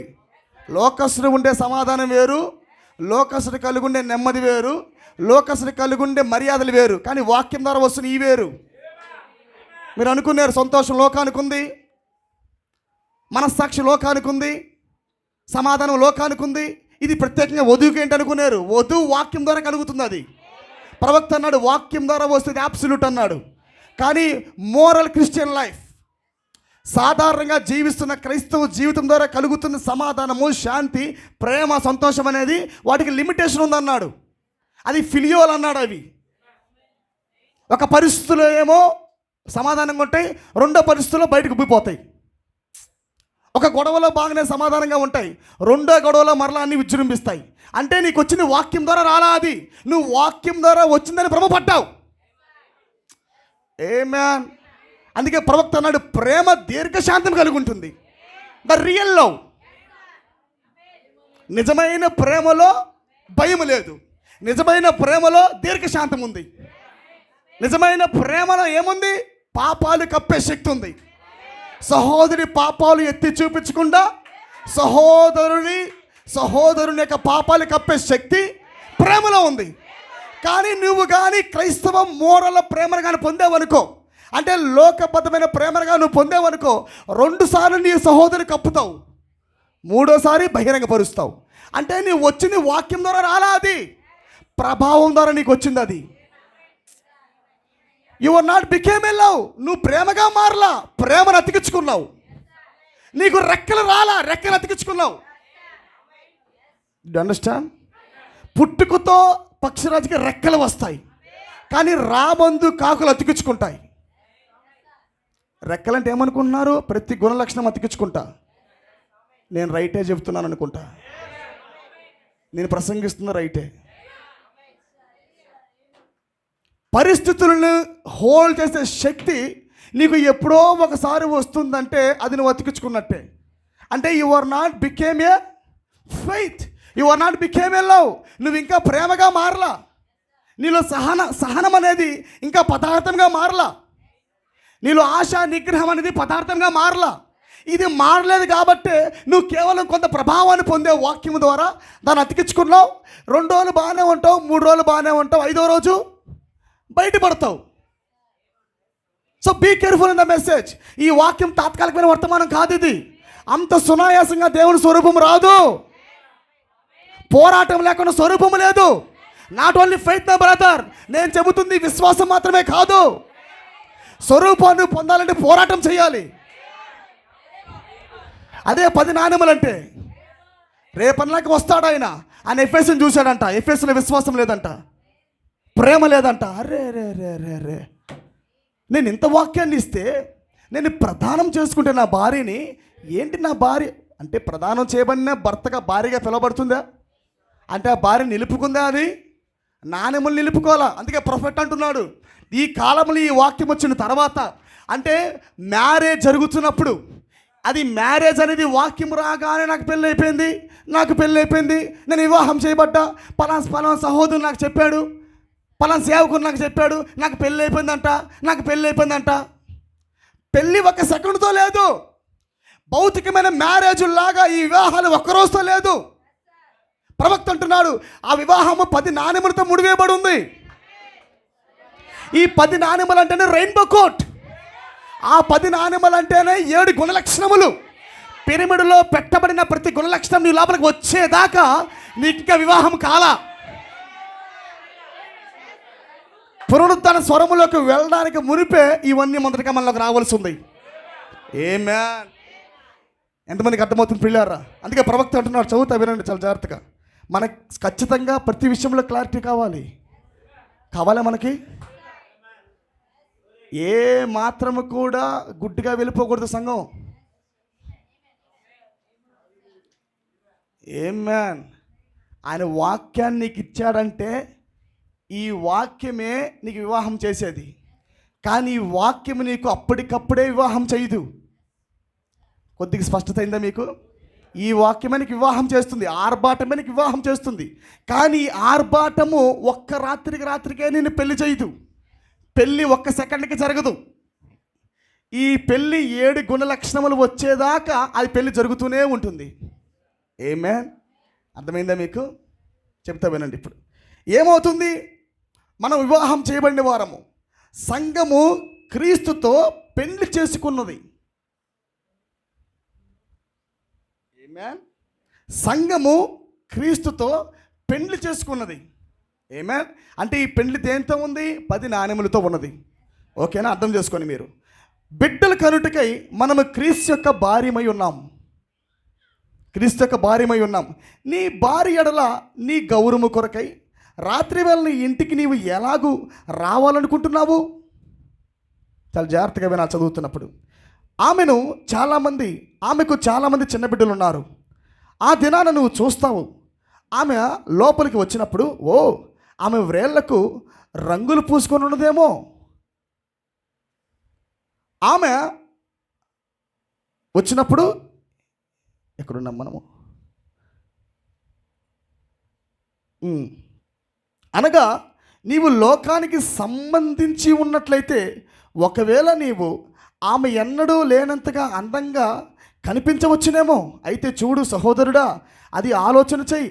ఆ ఒక్క స్త్రీ మరొక పురుషుని ముద్దు పెట్టుకున్నట్లయితే, ప్రవక్త మాట్లాడుతున్నాడు, ఒక నిజమైన స్త్రీ తన భర్త మీద చేతులు వేసినప్పుడు మరలా వేరే పురుషుడి మీద చేతులు వేయదు. ఆయన ముందు భౌతికంగా పోలుస్తూ తర్వాత ఆత్మీయంగా పోలుస్తున్నాడు ఆయన. ఒక స్త్రీ తన భర్త బుగ్గ మీద ముద్దు పెట్టినప్పుడు మరలా వేరే పురుషుడు బుగ్గ మీద ముద్దు పెట్టదు. ఆమేన్. ఒక సంఘము క్రీస్తు అతకబడినప్పుడు మరలా వేరే లోక కార్యాలతో మిళితం కాలేదు. మిళితమవుతున్నావంటే నీవు నీ భర్తకి విడాకులిస్తున్నట్టు, నీ భర్తను నువ్వు దూరం నాకు వద్దును అంటున్నట్టు. కానీ సాయంకాలం మరలా భర్త ఇంటికి రాగానే మరలా నువ్వు భర్తను చేర్చుకుంటున్నావు. ప్రవక్త అంటున్నాడు, సాయంకాలం మరలా సంఘానికి వస్తున్నారంట, భర్తను చేర్చుకుంటున్నారంట. కానీ సంఘం నుంచి బయటికి వెళ్ళిపోగానే అంటే మరలా భర్త రాత్రికాలం మంది పడుకొని ఉదయకాలం పనికి వెళ్ళేసరికి మరలా వేరే పురుషుడి మీద సంఘం చేతులు వేస్తుందంట.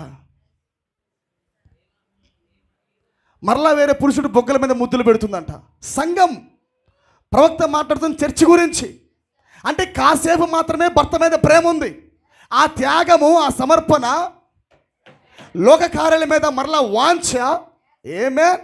ఈ లోకము నాది కాదని, నేను సున్నత చేయబడిన వాడిని, నేను లోకానికి చెందిన వాడిని కాదని, నేను క్రీస్తు కొరకు సమర్పించబడిన వాడిని, నాకంటూ వివాహం అయిపోయిందని, ఇవన్నీ మరచి సంఘం మన లోకములకు వెళ్ళిపోతుందంట. ఆమేన్. హల్లెలూయా. గుర్తుపట్టని పిల్లారా, 10 నాణెములు సంఘం కాపాడుకోవాలి. మరలా ఒకసారి జ్ఞాపకం చేసుకో, ఎక్కడ దాకా నీ ప్రయాణం వచ్చిందో, ఎన్నో నాణెము దాకా నువ్వు ఉన్నావో లేదా ఎన్ని నాణెములు పోగొట్టుకున్నావో చూసుకో. ఎత్తబాటు వాటితో కనెక్ట్ అయి ఉన్నది. ర్యాప్చరింగ్ ఫెయిత్ దాంతో కనెక్ట్ అయి ఉన్నది. పునరుద్ధరణ స్వరము 10 నాణెములతో కనెక్ట్ అయి ఉన్నది. అందుకే బైబిల్ సెలవిస్తున్నది, ఆమె పోగొట్టుకుని దానిని మరలా వెతకడం ప్రారంభించాను.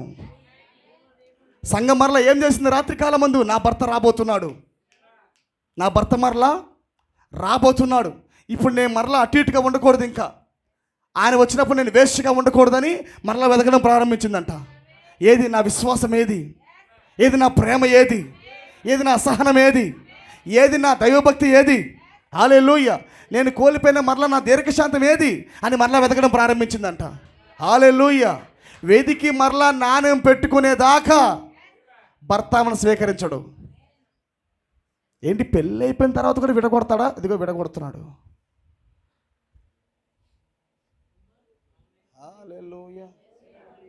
నేను అందుకే ప్రారంభంలోనే చెప్పా, ఇది అందరూ ఏమనుకున్నారు రాగానే, ఇది రావడమే 10 నాణ్యంలే ఇది, దీని ద్వారా 10 నాణ్యాలు నీకు వచ్చాయి. కానీ ఎన్నో ఉన్నాయి చెప్పి ఇప్పుడు. ఎన్ని ఉన్నాయి ఇప్పుడు, ఎన్ని పోయినాయి, మరలా ఎన్ని సంపాదించుకోవాలి? 10 పోయినాయా బోడుకుండా ఇప్పుడు? నేను చెబుతున్న రియాలిటీ ప్రియులారా, ఎన్ని పోగొట్టుకున్నారో మరలా వెతకండి. ఇది వరకు ఆ సందర్భంలో నువ్వు అలాగ ఉండేవాడు కాదు, మరలా ఇప్పుడు ఎందుకున్నావు ఇట్లాగా అంటే పోయిందన్నమాట. పలానా సందర్భంలో ఆ బలహీనతలో నువ్వు అలా ఉండేదాను కాదు ఇది వరకు, కానీ ఇప్పుడు ఎందుకున్నావు? దాన్ని పోగొట్టుకున్నావు కాబట్టి. ఆ సందర్భాన్ని జయించి నువ్వు దాటి వచ్చావు ఇది వరకు, కానీ ఇప్పుడు దాన్ని జయించలేక అల్లాడిపోతున్నావు. ఎందుకు? దాన్ని పోగొట్టుకున్నావు కాబట్టి. అంటే నాణ్యం పోయింది నీ దగ్గర. ఒక పరిస్థితిని జయించే శక్తి వరకు నీకు బాగా ఉండేది, ఆ సహనం బాగా ఉండేది, ఆ విశ్వాసం నీకు బాగా ఉండేది, ఆ ప్రేమ నీకు బాగా ఉండేది, ఆ దీర్ఘశాంతం నీకు బాగా ఉండేది, ఆ ప్రేమ నీకు బాగా ఉండేది. కానీ ఇప్పుడు ఏమైపోయింది? ప్రతిదానికి దుడికి పడుతున్నావు, ప్రతిదానికి ఉలిక్కి పడుతున్నావు. అమ్మో నన్ను ఎందుకన్నారు అంటే ఏం జరిగింది నీలో? నాణ్యం పోయింది. భర్త రాబోతున్నాడు, ఏదో సింపుల్గా వెళ్ళిపోతాం మనము.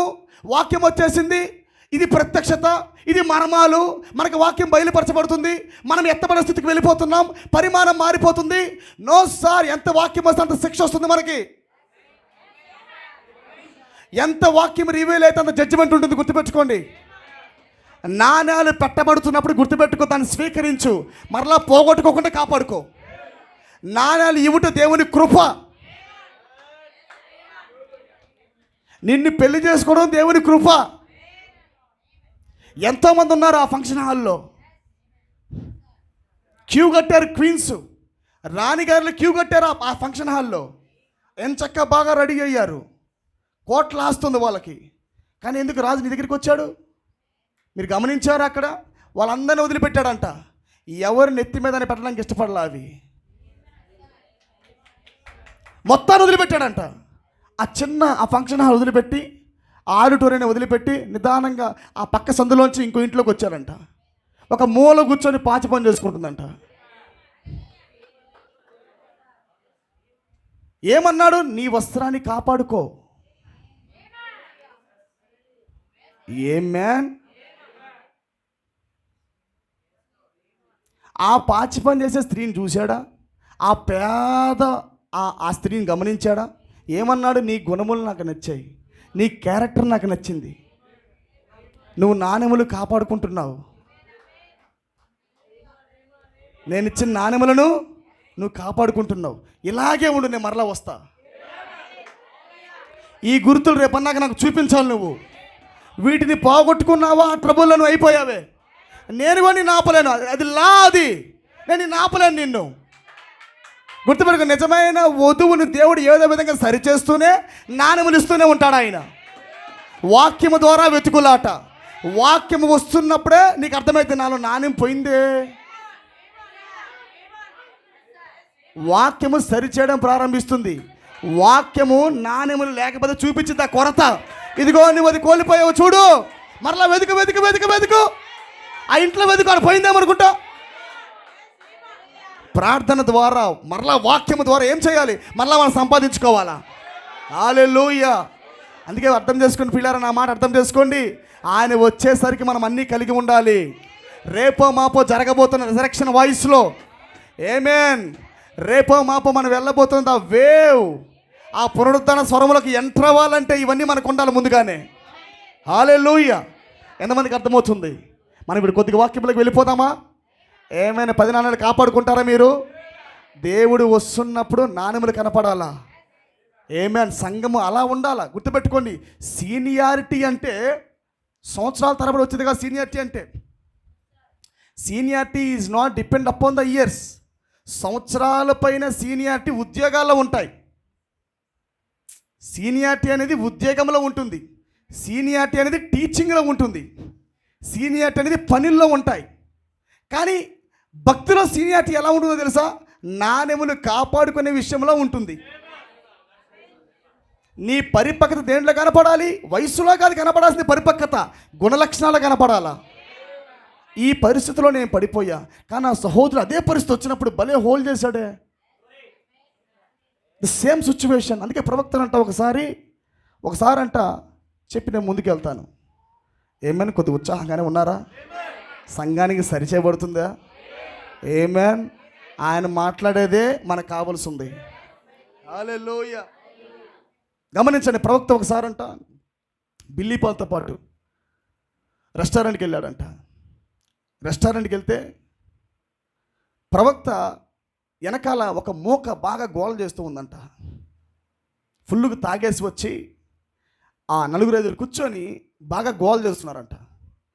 ప్రవక్త పైకి లేచి, బిల్లి ఒకసారి నేను వారితో మాట్లాడి వస్తానన్నాడంట. అక్కడ మెడా ఉంటుంది, అలాగే మరి రెప్కా ఉంటుంది, బిల్లీ పాల్ ఉంటాడు, బెదర్ బ్యానం ఉంటాడు. పైకి లేచి నేను మాట్లాడొస్తా అని పైకి లేచి ఆ వ్యక్తి ఒకరికి వెళ్తాడంట. వాళ్ళు అప్పటికే బాగా తాగేసి వాళ్ళకి ఫుడ్ ఆర్డర్ ఇచ్చి ఉంటారు. ఆర్డర్ ఇచ్చి పెద్ద పెద్ద అంటే అసభ్యకరమైన మాటలు మాట్లాడుతూ, మరి పలకబడని మాటలు మాట్లాడుతూ, స్త్రీల గురించి అసభ్యంగా మాట్లాడుతూ వాళ్ళు బాగా హేళన చేస్తూ ఉంటారు, గట్టి గట్టిగా మాట్లాడుతూ. ప్రవక్త వాటిని చూసి తట్టుకోలేక దేవుని ఆత్మ, ఏంటి వీళ్ళు ఇక్కడ కూర్చొని మాట్లాడుతున్నారు, మనం ఆర్డర్ చేశాము, కనీసం ఇంగిత జ్ఞానం లేకుండా, లేడీస్ ఉన్నారన్న జ్ఞానం కూడా లేకుండా ఇలా మాట్లాడుతున్నారు ఏంటబ్బా అని ప్రవక్త లేచి వెనక్కి వెళ్ళాడంట. వెంటనే బిల్లీ పాల్ ఉండి, మమ్మీ డాడీ అయిపోయాడు, ఇప్పుడు డాడీ ఈరోజు అయిపోయాడు మమ్మీ, వాళ్ళందరూ కొడతారు, అసలుకి ఫుల్గా తాగేస్తున్నారు, వాళ్ళు తాగేసి వాళ్ళు గట్టి గట్టి గోల్ చేస్తున్నారు మమ్మీ, పొరపాటున డాడీకి కొడితే మనం ఆఫర్ కూడా ఆపలేము, వాళ్ళు చాలా తాగుబోతులు, పెద్ద బాడీ బిల్డర్ లాగా ఉన్నారు మమ్మీ అని మాట్లాడుతూ ఉంటాడు. అయితే ప్రవక్త అక్కడికి వెళ్ళి వాళ్ళతో మాట్లాడుతూ, బ్రదర్ మీరు ఆర్డర్ చేసిన మంచి ఆహార పదార్థములు మీరు తినుటకు మీ నోరు ఎంత పరిశుద్ధంగా ఉండాలి, ఈ నోట్లోండి వస్తున్న అసభ్యకరమైన మాటల ద్వారా ఇక్కడ ఉండటం ఏమైనా సమంజసంగా ఉన్నదా? ఎందుకంటే ఇక్కడ లేడీస్ కూర్చున్నారు కదా, ఆ మాట బహుశా మాట్లాడుకుంటే బాగుండునేమో. ఇవన్నీ మాట్లాడుతుంటే ఒక 5 నిమిషాలలోనే వాళ్ళు బాగా తాగేసి గట్టిగా మాట్లాడే వాళ్ళు కూడా 5 నిమిషాల్లో ప్రవక్త మాట్లాడిన కాసేపు కాంగ్రిగేషన్ ఆ కన్వర్జేషన్లో వెంటనే వాళ్ళ హృదయాలు మెల్ట్ చేయబడ్డాయి అంట. మీకు అర్థమవుతుందా? ఒక క్రైస్తవుడు దేన్నైతే హోల్డ్ చేయాలో అక్కడ మాదిరి చూపిస్తున్నాడు. ఏ పరిస్థితినైనా వధువు దాన్ని అట్మాస్ఫియర్ మార్చగలదు, ఎంత పెద్ద శత్రునైనా కృంగదీయగలదు. అవన్నీ మాట్లాడిన తర్వాత 5 నిమిషాల తర్వాత వాళ్ళ హృదయాలు మొత్తం మెత్తగా చేయబడి వాళ్ళు యథావిధిగా ఫుడ్ తీసుకొని చక్కగా తినేసి ఇంక మాట్లాడుకొని తిరిగి వెళ్ళిపోయారంట. తిరిగి వచ్చిన తర్వాత బ్రదర్ బ్యానం వచ్చి వాళ్ళతో కూర్చుంటే బిల్లీ పాల్ అంటాడు, మా డాడీ 13 అడుగులు అన్నాడు. మా డాడీ 13 అడుగులు అన్నాడు. ఏంటి మీ డాడీ 13 అడుగులు ఉంటామేంటి, 5.9గా అని అంటే, లేదు మా డాడీ 13 అడుగులు అన్నాడు. ఎందుకు 13 అడుగులు ఉన్నాడు మీ డాడీ అంటే, అతను పరిపక్వత కలిగిన వాడు, మనకన్నా డబల్ పోర్షన్లో ఉన్నవాడు. అర్థమైందా? సాధారణ 6 అంటే సహజంగా ఒక మనిషి హైటు, కానీ ఏమంటాడు 13 అంటే డబల్, ఒక మనిషి కన్నా డబల్ పోర్షన్ ఆఫ్ ఎనర్జీతో ఉండేవాడు భూమి మీద. గమనిస్తారా? పరిపక్వత దాంట్లో కనపడాలా. అర్థమైందా మీకు? ఇప్పుడు చూడండి, మోరల్ లైఫ్ ప్రకారంగా మనం వెళ్ళామని వాడు కొడతాడు మనల్ని. అతను మాట్లాడుతుంది దేంతో? తన పెదాలు కాదు, స్పిరిట్ వెళ్తుంది అక్కడ. వధువు ఆ స్థానంకి వస్తుంది రేపు మాపో. ఏమేన్. సాధారణ వ్యక్తి వెళ్ళాడనుకో, ముందు 2 మాటలకి ఎవడరా నువ్వు 4 బాగుతారు. కానీ ప్రవక్త ఏ కన్నుల్లో ఉండి అసలు మామూలుగా మాట్లాడుతుంది అతను కాదు నాకు తెలిసి. ఎందుకంటే ఒక మనిషి వాతావరణం ఆపలేడు, ఒక మనిషి అలాంటి వాతావరణం హోల్డ్ చేయలేడు. కానీ పరిశుద్ధాత్మ వ్యక్తులు మిళితమైంది కాబట్టి మాట్లాడుతుంది ప్రవక్త కాదు, మాట్లాడుతుంది దేవుడు. ఈ మాటలు మాట్లాడుతున్నప్పుడు మెత్తగా హృదయం అయిపోయిందంట. అంతెందుకు, కొడుతారా అని వచ్చినోడు కూడా, నీ కాళ్ళు చేతులు ఇంచేస్తా, ప్లాట్ఫామ్ మీద నువ్వు మరణించబోతున్నావు బ్రదర్ బ్యానం, అయిపోయావు నువ్వు అని వస్తుంటేనే ప్రవక్త ఏమన్నాడు, బ్రదర్ అంతమంది ఉన్నారు, అసలు ఏ కీ వాడారో చూడండి. నాకు తెలిసి ఏదైనా శత్రువుని మీదకి వచ్చాడనుకో, నువ్వు ఐ లవ్ యూ అని వాడైనా కొడతాడా కొట్టడా? కొట్టడం కోసం ఐ లవ్ యూ చెప్పగానే ఆగిపోయాడా? కాదు, అక్కడ ఐ లవ్ యూ అనే మాట కాదు, అక్కడ brother God bless you I love you అన్నది మాత్రం ఆగిపోలా. ఇతని ప్రభావము అక్కడ ఆ వ్యక్తిని ఆపుతుంది. పరిపూర్ణంగా ప్రేమిస్తూ పలుకుతున్న మాట. అందుకే ప్రొఫెట్ అన్నాడు, నాణెములో నుండి వస్తున్న ప్రభావం, నాట్ మోరల్ లైఫ్ లవ్. వాక్యము అతకబడో లేదా ప్రేమ, ఆ నలుగురు సహోదరుల మధ్యలో ప్రేమగా ఉండి ఆ ప్రేమ నేను కూడా అతికిచ్చేసుకొని, అది కాదు నేను మాట్లాడుతుంది. లోపల నుంచి వస్తున్న పదార్థం, లోపల నుండి వస్తున్న జెన్యూన్ లవ్, ఆ నిజమైన ప్రేమ లోపల నుండి ఉబుకుతూ వస్తున్నప్పుడు అది నిజంగానే శత్రువుని జయిస్తుంది. అది చూడండి, ఆ పరిస్థితుల మధ్య brother I love you brother, God bless you brother అంటున్నప్పుడు అంత పెద్ద శత్రువు ఎవరు ఆపట్ల వాడిని స్టేజ్ మీద పంపించేశారు. పరిగెత్తుకుని వచ్చాడు కూడా. వచ్చి సగ దూరం రాగానే God bless you brother, really I love you, I love you, I love you, God bless you, God bless you అనగానే పడిపోయినాడు మోకాల మీద వచ్చి. గమనించారు ఎంత పరిపక్వతో? అంటే దేని ద్వారా సంఘం గుర్తించబడాలని దేవుడు చూస్తున్నాడో తెలుసా? ఆయన ఉంటే భూమి మీద ఎలాగుంటుందో ఆ పన చూపించాడు ఆయన. మొదటి పనను ముందు పైకి లేవనెత్తి, ఈ వాక్యం ఊరికే వాక్యంకి ఇచ్చిపోలా, ఈ వాక్యం ద్వారా ఒక వ్యక్తి జీవించి ఆ జీవితాన్ని డిస్ప్లే చేసి మన ముందు నిదర్శనంగా పెట్టి అప్పుడు వెళ్ళాడు ఆయన. ఎందుకు అనుకున్నావు? ఈ వాక్యం నువ్వు పట్టుకొని నా ప్రత్యక్షతలు వచ్చేస్తున్నాయి, నాకు విశ్వాసం వచ్చేస్తుంది, నాకేదో మర్మాలు ఎప్పబడుతున్నాయి, నాకేదో తేలినట్టుగా ఉంది, నాకేదో ఆడినట్టుగా ఉంది అని అంటావనే ఒక వ్యక్తిని పెట్టి వెళ్ళాడు. అంటే పొరపాటున మోసపోతావేమో. ఏమేన్, పొరపాటున వాక్యమే అనుకొని మోసపోతావేమోనని ఈ వాక్యం ద్వారా వచ్చిన ఫలితం, ఇదిగో నా కుమారుని తయారు చేశా, నా వాక్యం ద్వారా ద ఫస్ట్ ఫ్రూట్. ఏమేన్, వాక్యం ఏంది కాదు, దేవుడిది వాక్యం. ఈ కాలములో ప్రసంగించిన అతీతమైన వాక్యానికి పుట్టిన నా కుమారుని చూపిస్తారండి. జ్యేష్ఠుడు అతను. ఎవరతను? జ్యేష్ఠుడు. ఆ జ్యేష్ఠుడు చూపించాడు ఆయన ఈ భూమి మీద. అందుకే ప్రతి సందర్భం రికార్డ్ చేయబడింది తెలుసా మీకు? ప్రసంగాలు మాత్రమే రికార్డ్ చేయబడాల, ఒంటరితనంలో ఎలాగ ఉండేవాడు కూడా రికార్డ్ చేయబడింది. ఎందుకనుకున్నా రికార్డ్ చేయబడింది? వధువు కోసమే. నువ్వు దాని ద్వారా రుజువు చేయి నువ్వు ఎవరో. అర్థమైందా? మెసేజ్ అందుకే ఒక్క రాత్రిలో వచ్చేది కాదు వర్తమానం. మెసేజ్ అనేది తాకబడింది ఒక్క రాత్రే, నేత్రాలు తెరవబడింది ఒక్క రాత్రే, మలుపు తిప్పబడింది ఒక్క రాత్రే. దమస్క మార్గమే ఒక మలుపు, సమరీ స్త్రీ ఆ ప్రాంతం ఒక మలుపు. మలుపు తిప్పబడింది ఒక క్షణంలో అయిపోతుంది. కానీ అక్కడి నుంచి ప్రయాణం చాలా కష్టం సుమా. ఏదో కొద్ది దినాలు ప్రయాణించి నేను పొందుకున్నాను అనుకోవద్దని చెబుతున్నాను నేను ఈ మాటలో. ఏమేన్. అందుకే ఈ కాలపు వాక్యం నీకు ఎలా అర్థమవుతుందంటే, ఈ ప్రసంగాలు మొత్తం అంటే ప్రవక్త ప్రసంగించిన అన్ని ప్రసంగాలు నువ్వు టక చదువుకుంటూ పోయావనుకో, నిజంగానే నువ్వు వర్తమానం చదివినట్టే. నిజమే, చదివావు నువ్వు వర్తమానాలు. చదివినప్పటికీ నువ్వు మరలా ఇంకోసారి చదువు, రెండోసారి కొత్తగా ఉంటుంది. కొత్తగా ఉంటామంటే ప్రత్యక్షత బట్టా కాదు, అలా అని కాదు. అప్పుడు నువ్వు చదువుతున్నప్పుడు నీ జీవితము వాక్యంతో సరిపోలా, నీ మైండ్తో అంటే నీ పరిపక్వతతో దీన్ని చదివావు. ఏమేన్. చిన్నపిల్లవాడికి నేను పోయినసారి చెప్పినట్టుగా ఏమంటారు వాటిని, నేను దీన్ని తీసుకొని నేను పోయినసారి చెప్పాను, గుర్తుందా మీకు? గుర్తుందా మీకు? దీన్నే ఇది మెసేజ్ అనుకోండి, మీరు ఇది వర్తమానం అనుకోండి. ఈ వర్తమానమును మనము ఒక చిన్నపిల్లడి పిలిచి ఒక ప్రశ్న వేసాం. అయ్యా స్టీవ్ ఒకసారి దగ్గరికి రా, దీని గురించి ఎక్స్ప్లెయిన్ చేయమని చెప్పాం. ఏమని ఎక్స్ప్లెయిన్ చేస్తాడు? ఇది తెల్ల బోర్డు మీద రాసేది అంటాడు, వైట్ బోర్డు మీద రాసేది అంటాడు. అంతేనా కాదండి? అంటే అతనికి తెలిసిన జ్ఞానంతో ఇది ఏమై ఉందో చెప్పాడు. కొద్దిగా పెద్దవాడిని పిలుద్దాం, ఒక 5th క్లాస్ 6th క్లాస్ వ్యక్తిని పిలిచాం. అయ్యా ఇది పిల్లవాడా, కొద్దిగా ఇదేంటో చెప్పవా అన్నాం. ఇదేంటో తెలుసా, ఇది మార్కర్ అన్నాడు. ఇది ఎక్కడ రాస్తాం? నోట్స్ల మీద రాస్తామంటే నోట్స్ల మీద రాయమండి. ఇది వైట్ బోర్డుల మీద రాస్తాం. ఇది ఎక్కడ వాడతారంటే లెక్చరర్లు వాడతారు, పలానా బైబిల్ స్టడీస్లో వాడతారు, పలానా కాలేజీల్లో వాడతారు, స్కూల్స్లో దీన్ని వాడరు. స్కూల్స్లో మామూలుగానే ఆ బోర్డులు వేరే బోర్డులు వాడతారు, చాక్పీస్తో వాడతారు, కానీ ఇది వేరే స్థలాల్లో వాడతారని కొద్దిగా ఎక్స్ప్లెయిన్ చేస్తాడు. అంతేనా? దీని గురించే ఇది మారలా. మనం 10th క్లాస్ వ్యక్తిని పిలిచాం. ఏమేన్. ఇప్పుడు దీని లోపల ఏ కలర్ ఉందో చెప్తావు అనగానే ఆ కలర్ ఐడెంటిఫికేషన్ చెప్తాడు. ఈ క్యాప్ ఎందుకు ఆ కలర్ పెట్టాడంటే మనము గుర్తించడం కోసం, లోపల ఏ కలర్ అయితే ఉందో ఆ కలర్ గుర్తించడం కోసం పైన బ్లూ క్యాప్ పెట్టాడు. దీన్ని బట్టి మనం గుర్తుపట్టొచ్చు ఇది పలానా స్థలంలో చేయబడింది ఇది అని కొద్దిగా ఎక్స్ప్లెనేషన్ ఇస్తాడు. ఆమేన్.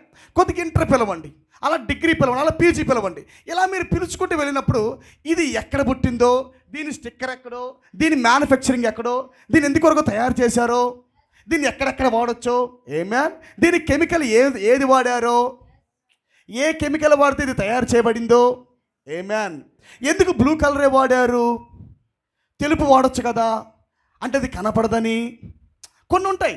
అంటే ఇక్కడ ఎడ్యుకేషన్ పెరిగే కొద్దికి, జ్ఞానం పెరిగే కొద్దికి దీని యొక్క అనువాదం మారిపోతుంది. అంతేనా? అలాగనే మనం కూడా చిన్నపిల్లలుగా ఉన్నామనుకో, ఈ వాక్యం వర్తమానమే, ఇది మెసేజ్ మారలా, మెసేజే. కానీ ప్రవక్త ఎంత పరిపక్వతలో వాక్యం ప్రైజ్ లార్డ్, ఎంత పరిపక్వతలో ప్రవక్త వాక్యం బోధించాడో అంత పరిపక్వత మనకు తెలియాలంటే ఆమేన్, మనం ఆ స్థానానికి వెళ్ళవలసి ఉంది. విషయం ఏంటంటే దీని యొక్క అనువాదం నీకు అర్థం అవ్వాలని చదివితే అర్థం కాదు, జీవిస్తే అర్థమైంది. నీవు జీవిస్తూ వెళ్ళినప్పుడు మాత్రమే నువ్వు ఒక అడుగు పైకి వెళ్తావు. అసలు ఈ మెసేజే జీవితంతో ముడివేయబడి ఉంది. ఇది నీకు అర్థం అవ్వాలంటే మొదటగా నీకు పరిశుద్ధత్వం బాప్తిసం కావాలి, నువ్వు తిరిగి జన్మించాలా. తిరిగి జన్మించకుండా నీకు ఈ వాక్యం అర్థం కాదు. ఆమేన్. నేను చదివానండి, దరిదాపుగా నేను ఒక 1000 పుస్తకాల దాకా చదివేస్తుంటా, ఇంక 200 మిగిలి ఉన్నాయి. అంటే నీవు ఎంతలో ఉన్నావు అంతలో చదివావు. నీ 5th క్లాస్లో ఉన్నావు, ఈ పుస్తకం చదివావు. కానీ ప్రవక్త పీజీ అంటే స్టడీలో కాదుంటే నేను చెబుతుందో అట్ట తీసుకున్నారు. మరలా మాట అర్థం చేసుకోండి, నేను చెబుతున్న మాటని. పీజీ అనగానే మరలా పీజీ తీసుకున్నారు. అంటే ఆయన పరిపక్వత, దేవుడి పీజీ అయితే ఆయన పీజీ స్టడీలో ఉండి రాశాడు ఆయన. ఈయన కూడా పీజీ స్టడీలోకి వెళ్ళి దీన్ని అర్థం చేసుకోవాలి. మీకు అర్థమవడం కోసం ఆ క్లాస్ పెట్టా. అంటే దేవుడు ఎంత పరిపక్వతలో ఉండి వాక్యం ప్రసంగించాడో అంత పరిపక్వతలోకి వెళితేనే వాక్యం అర్థమవుతుంది. అర్థమైందా మీకు?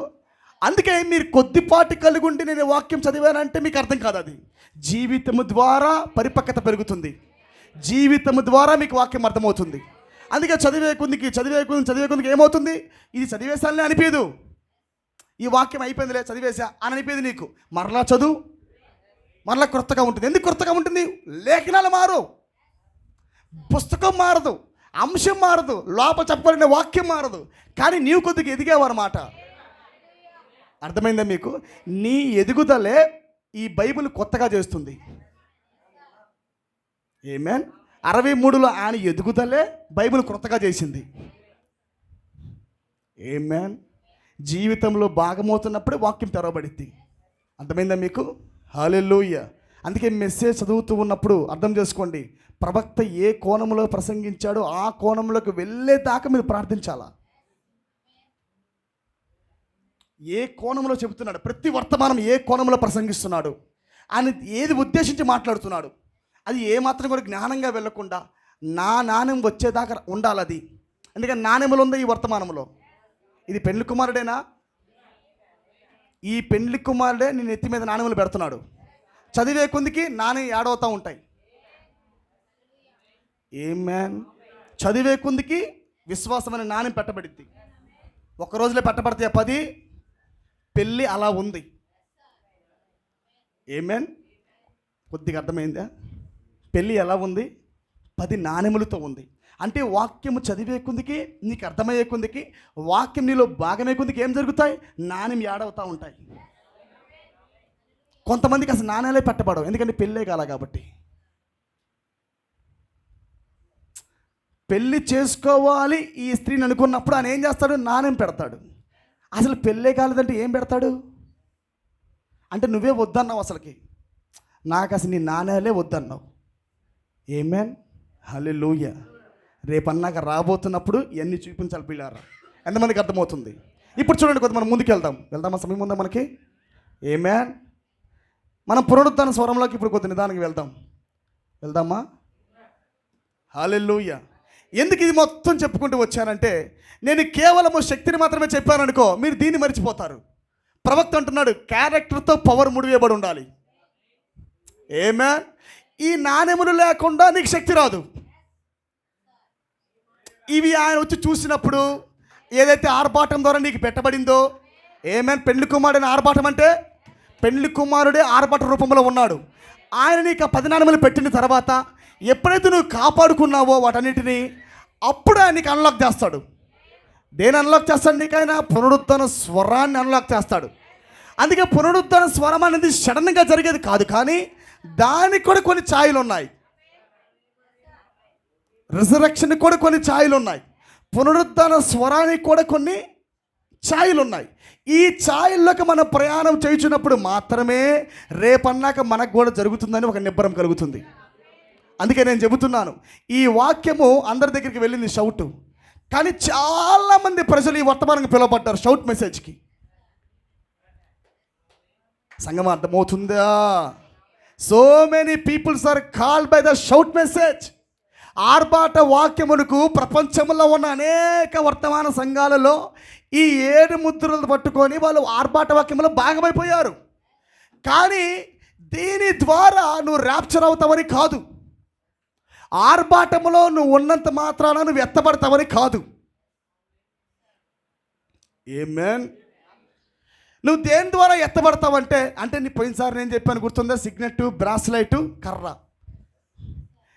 రాకడలో నువ్వు ఆర్భాటంలో భాగమైనంత మాత్రాన, అంటే నీ లోపల నాకు రాకడ జరుగుతుంది, నేను రాకడలో భాగమైపోయా, నేను మేఘంలో భాగమైపోయా, నేను ఎత్తబడతా. ఆర్భాటము ద్వారా నువ్వు ఎత్తబడవు. నీకు ఆర్భాటముతో పాటు పునరుద్ధరణ స్వరం రావాల్సి ఉంది. అక్కడ ఉంది కటింగు. అందుకే ఇప్పుడు దాకా నేను చెప్పింది అందుకోసమే. అది ఊరకనే రాదు, వీటితో ముడివేయబడి ఉంది. అది పెళ్లి కుమార్తె నమ్మకంగా తన భర్త మీద విశ్వాసం కలిగి ఉన్నప్పుడు, పవిత్రతని కాపాడుకున్నప్పుడు, విశ్వాసాన్ని కాపాడుకున్నప్పుడు, ప్రేమని కాపాడుకున్నప్పుడు, ఎప్పుడైతే దేవుడు టిక్ కొట్టాడో ఏమైనా ఇప్పుడు అన్లాక్ చేస్తాడు ఆయన. హల్లెలూయా. అప్పుడు తేలిపోయేది ఎవరో.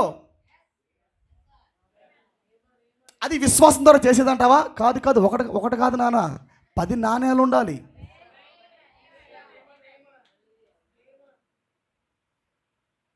పది నాణెముల ద్వారా మాత్రమే ప్రొడ్యూస్ చేయబడింది రిజరెక్షన్ వాయిస్. ఆ దాంట్లోకి ఎంటర్ అయితేనే ర్యాప్చర్ నీకు ఉన్నట్టు. ఆమేన్. అందుకే పునరుద్ధరణ స్వరములో కొన్ని భాగాలు మొదటగా యేసులో జరిగాయా? యేసుక్రీస్తు భూమి మీద ఉన్నప్పుడు, ఆయన భూమి మీదకి పుట్టగానే, కడుపులో నుండి బయటికి రాగానే వెంటనే నేను ఇప్పుడు వధువుని విమోచించాలి కాబట్టి అని ఆయన అలాగే చిన్న డైరీ వేసుకొని టీషర్ట్ వేసుకొని సిలువుకి ఎక్కేలా. మొదట నాకు ఏంటో తెలుసా?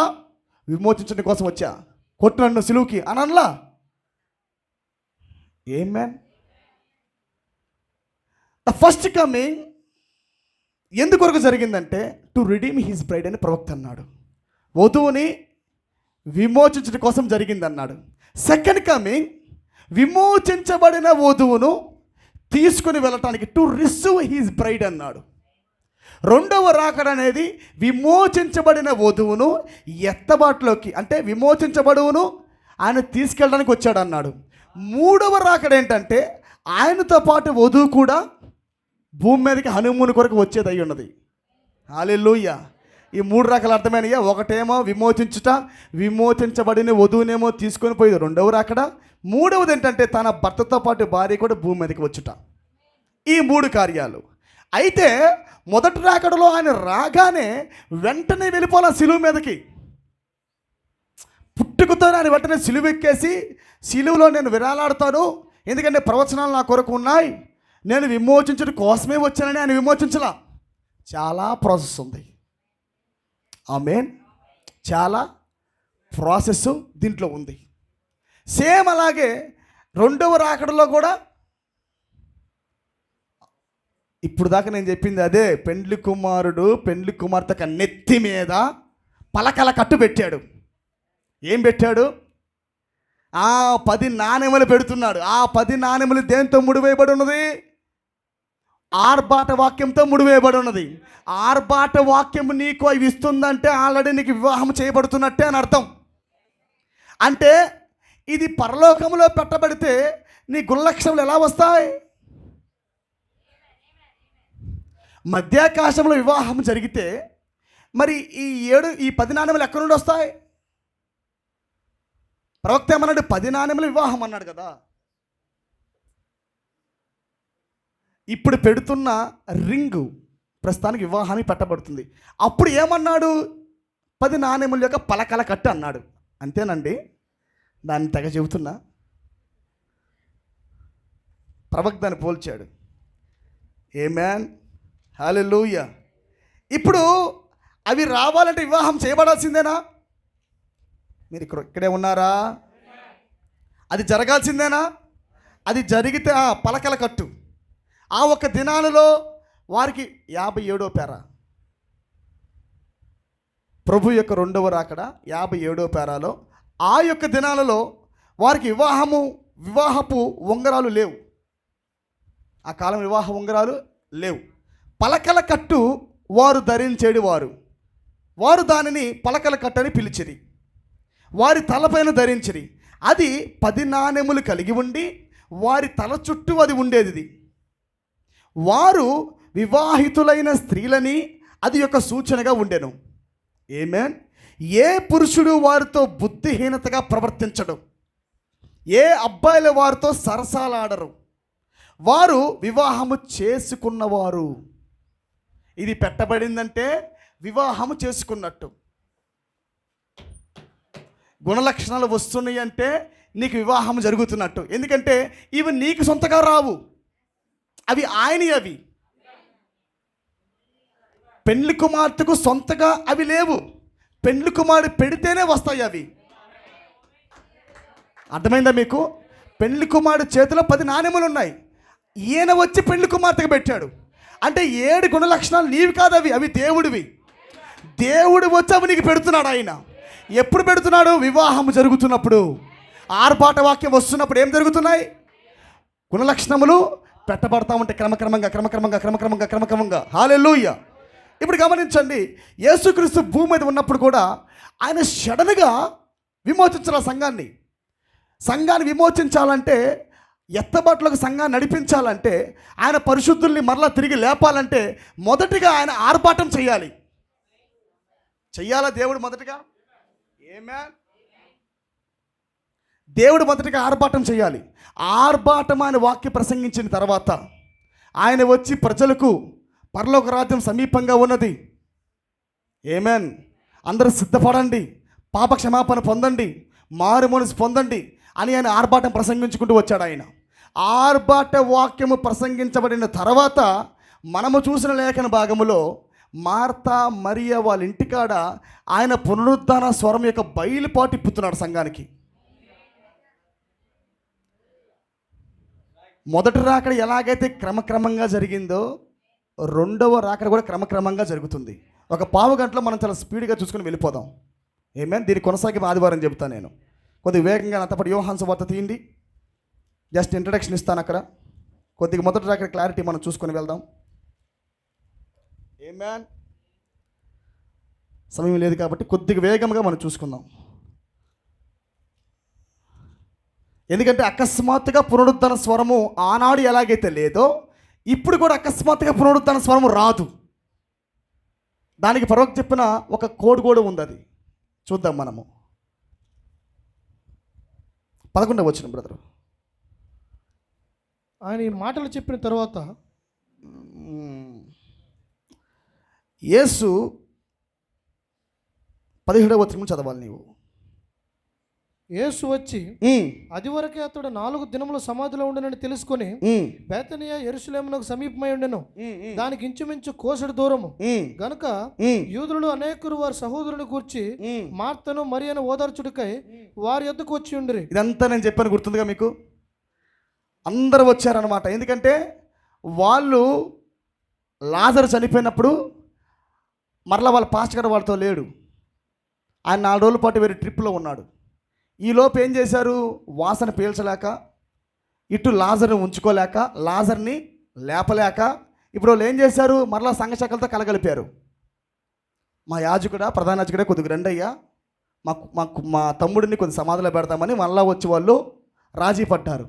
ఇప్పుడు ఇది వరకు ఎవరు వచ్చేవారు కాదు లాజర్ ఇంటికి. ఇప్పుడు వాళ్ళు రాజీ పడేసరికి బంధువులందరూ వచ్చేసారు. ఎందుకు? వాళ్ళ పాస్టర్ గారు యేసు ఇంకా రాలేదంట, ఆయన ఇంకా ట్రిప్పులు ఎక్కడో తిరుగుతున్నాడంట అని అందరు లోపలికి ఎంటర్ అయ్యారు. బాప్టిస్ట్, ప్రెస్బిటేరియన్, లోదరును, ఎల్ఈఎఫ్ సంఘాలు అన్నీ కూడా చుట్టూ కూర్చొని అబ్బో లాజరు లాజరు అని ఏడుస్తూ మరీ మార్తాని వాళ్ళు ఓదారుస్తున్నారు. తర్వాత చదవండి. మార్త యేసు వచ్చుచున్నాడని విని ఆయన ఎదుర్కొని వెళ్ళాను గాని మరి ఇంటిలో కూర్చుండి ఉండేను. ఇప్పుడు చూడండి, ఇక్కడి నుంచి ఆర్భాటం ప్రారంభించబడింది. ఆమేన్. 20 వచనం కొద్దిగా జాగ్రత్తగా చూడండి.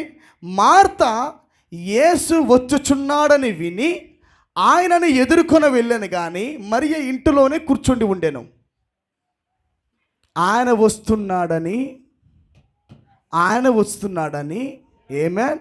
మార్త ఏం చేసింది? పరిగెత్తుకొని వెళ్ళిపోయింది. హల్లెలూయా. ఆయన వచ్చాడని ఏం చేసింది? పరిగెత్తుకొని వెళ్ళింది. రాకడ జరిగిందని సంఘం మొదటగా ఎరగటానికి, ఆయన చూడటానికి పరిగెత్తుకుంటూ వెళ్ళిపోయింది. హల్లెలూయా. ఆ తర్వాత చూడు, మార్త యేసుతో ప్రభువా నీవిక్కడ ఉండిన ఎడల నా సహోదరుడు చావుకుండును. ఇప్పుడైనను నీవు దేవుని ఏం అడిగినను దేవుడు నీకు అనుగ్రహించినని ఎరుగుదునను. యేసు నీ సహోదరుడు మరణా లేచిన ఆమెతో చెప్పగా మార్త ఆయనతో. ఇప్పుడు చూడండి, అప్పుడు దాకా యేసు యొక్క వాక్యం మాత్రమే వాళ్ళకి తెలుసు, ఆర్భాట వాక్యం మాత్రమే వాళ్ళకి తెలుసు. అంటే స్వస్థపరచుడు తెలుసు, దెయ్యాలు వెలగొట్టడం తెలుసు, ఆయన చనిపోయిన వారిని లేపింది తెలుసు. కానీ చనిపోయిన వారిని లేపటం వేరు, పునరుద్ధానం వేరు. ఇదేంటి? రెండు వేరు వేరా? చనిపోయిన వారు లేయటమైనా ఒకటే, ఇదైనా ఒకటే కదా? కాదు. కుళ్ళిపోయిన శవం లేయటం అనేది పునరుద్ధానం. రిజరక్షన్ అంటే ఏంటో తెలుసా? కుళ్ళిపోవాలా, దేహం పరిపూర్ణంగా కుళ్ళిపోవాలా. కుళ్ళిపోయిన వారిని మరలా తిరిగి లేపేది రిజరక్షన్. ఆమేన్. అందుకే మీరు బైబిల్ గమనించండి.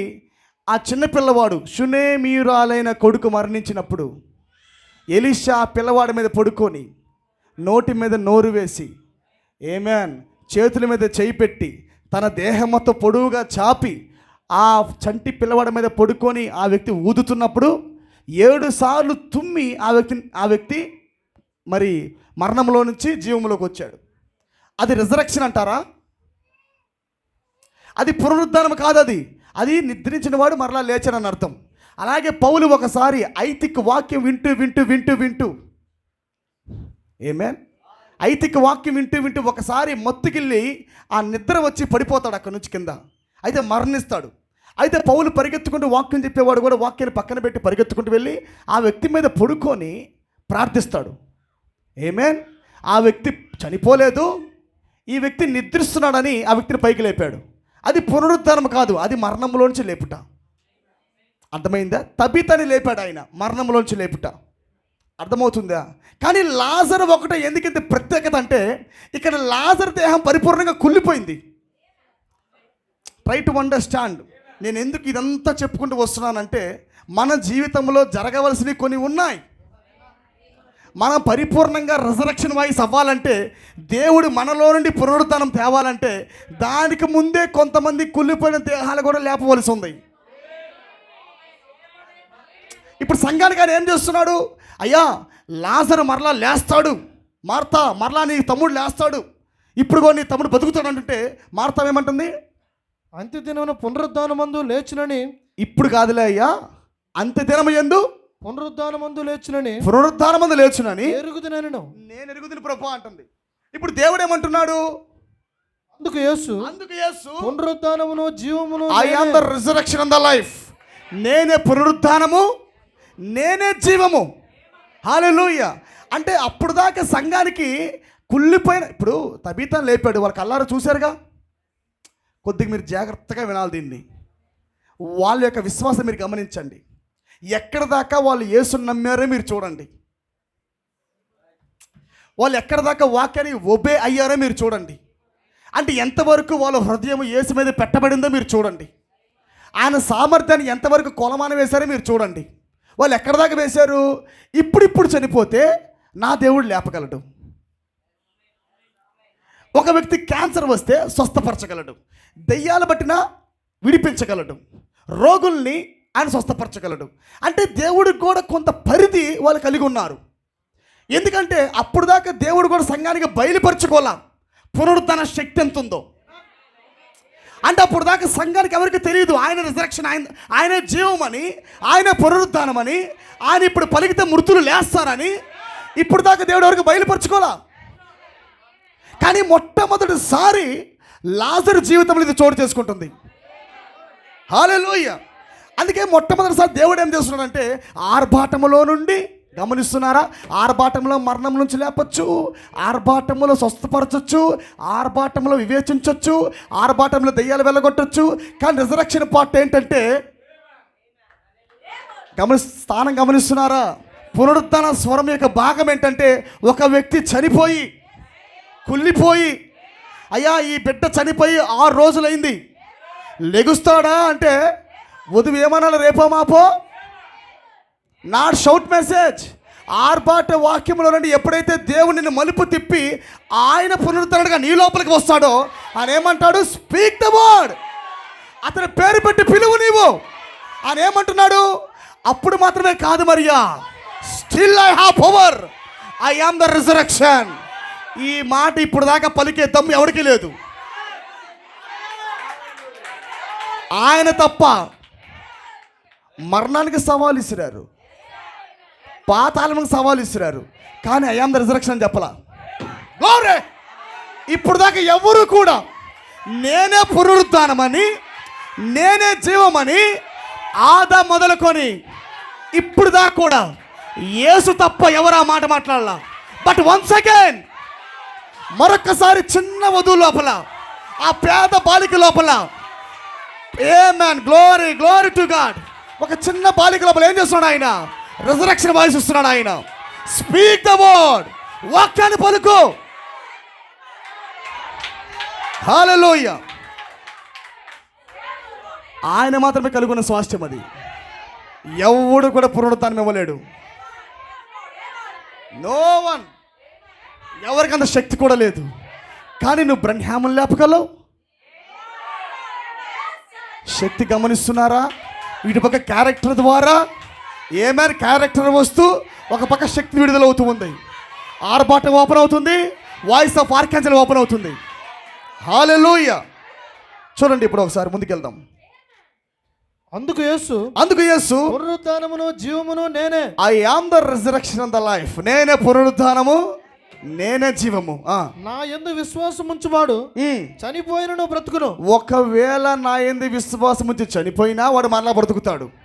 అంటే లాజరు ఎలా వెళ్ళాడు, విశ్వాసం ఉంచి చనిపోయాడు. నా దేవుడు మరలా నా ఇంటికి వచ్చి పిలిచాడు అనుకో, నేను మరలా తిరిగి లేవగలను. నేను నా యందు విశ్వాసం ఉంచువాడు చనిపోయినా బ్రతుకుతాడు. అది పునరుద్ధానం. బ్రతికి నా యందు విశ్వాసం ఉంచు ప్రతి వాడును ఎన్నటికి చనిపోడు.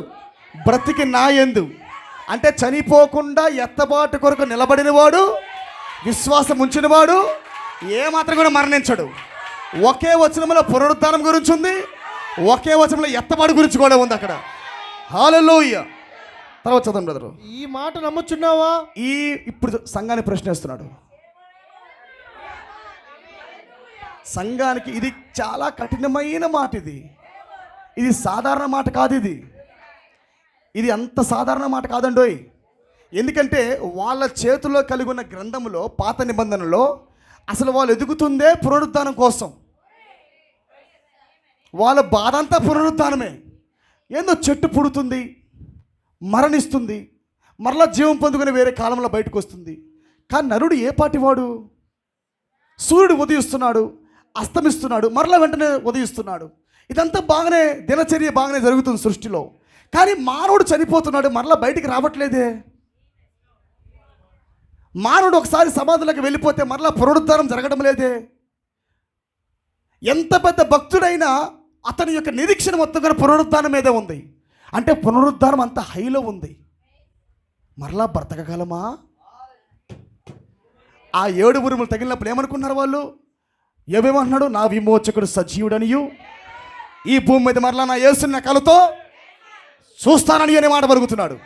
అంటే ఆ బయలుపాటు వ్యక్తిగతంగా వచ్చినప్పుడు మాత్రమే అది వ్యక్తపరచబడుతుంది. ఆమేన్. నేను అందుకే అంటాను, నాట్ ఓన్లీ కేవలము ఎత్తబాటు మాత్రమే ప్రత్యక్షత కాదు, ఇక్కడ పునరుద్ధాన స్వరము కూడా సంఘానికి ప్రత్యక్షత. ఆర్భాటము ప్రత్యక్షతే, అది నీకు వ్యక్తిగతంగా దేవుడు బయలుపరచాల్సిందే. పునరుద్ధాన స్వరము వ్యక్తిగతంగా నీకు బయలుపరచాల్సిందే. అలాగే ఎత్తబాటు కూడా నీకు వ్యక్తిగతంగా బయలుపరచగలగాల్సిందే. ఇది హల్లెలూయా. ఇప్పుడు సంఘం ఏం చేస్తుంది? అరే ఆదాం మొదలుకొని ఇప్పుడు దాకా ఎంతమంది భూమి మీద లేచారు, కానీ అసలుకి నేను పునరుద్ధానము, నేనే జీవము, నేను ప్రార్థిస్తే మృతులు మరలా తిరిగి పైకి లేస్తారు, ఈ మాటలు ఎప్పుడు పలకలేదే. అందరూ ఏమంటున్నారు? అంత్య దినములు ఏంది మరలా మనకు పునరుద్ధానం ఉందని మాట్లాడుతున్నారు. మేము దాన్నే నమ్మాం కదా. కానీ మొట్టమొదటిసారి ఆయన సంఘానికి తన యొక్క బలాన్ని చూపిస్తున్నాడు. ఆయన ఏ బలాన్ని ఏ ఒక్క వ్యక్తికి ఇవ్వని సామర్థ్యాన్ని బయలుపరిచాడు. అందుకే అపోస్తులు ఎవరన్నా పునరుద్ధానంలోంచి ఎట్లా లేపారా? మరణంలోంచి లేపారు. నేను డిఫరెన్స్ చెప్పాను, గుర్తుందా? మరణంలోంచి లేపటం వేరు, రిజరక్షన్ వేరు. ఈ రెండు వేరు వేరు. అవి వరముల ద్వారా కూడా వస్తున్నాయి. ఆమేన్.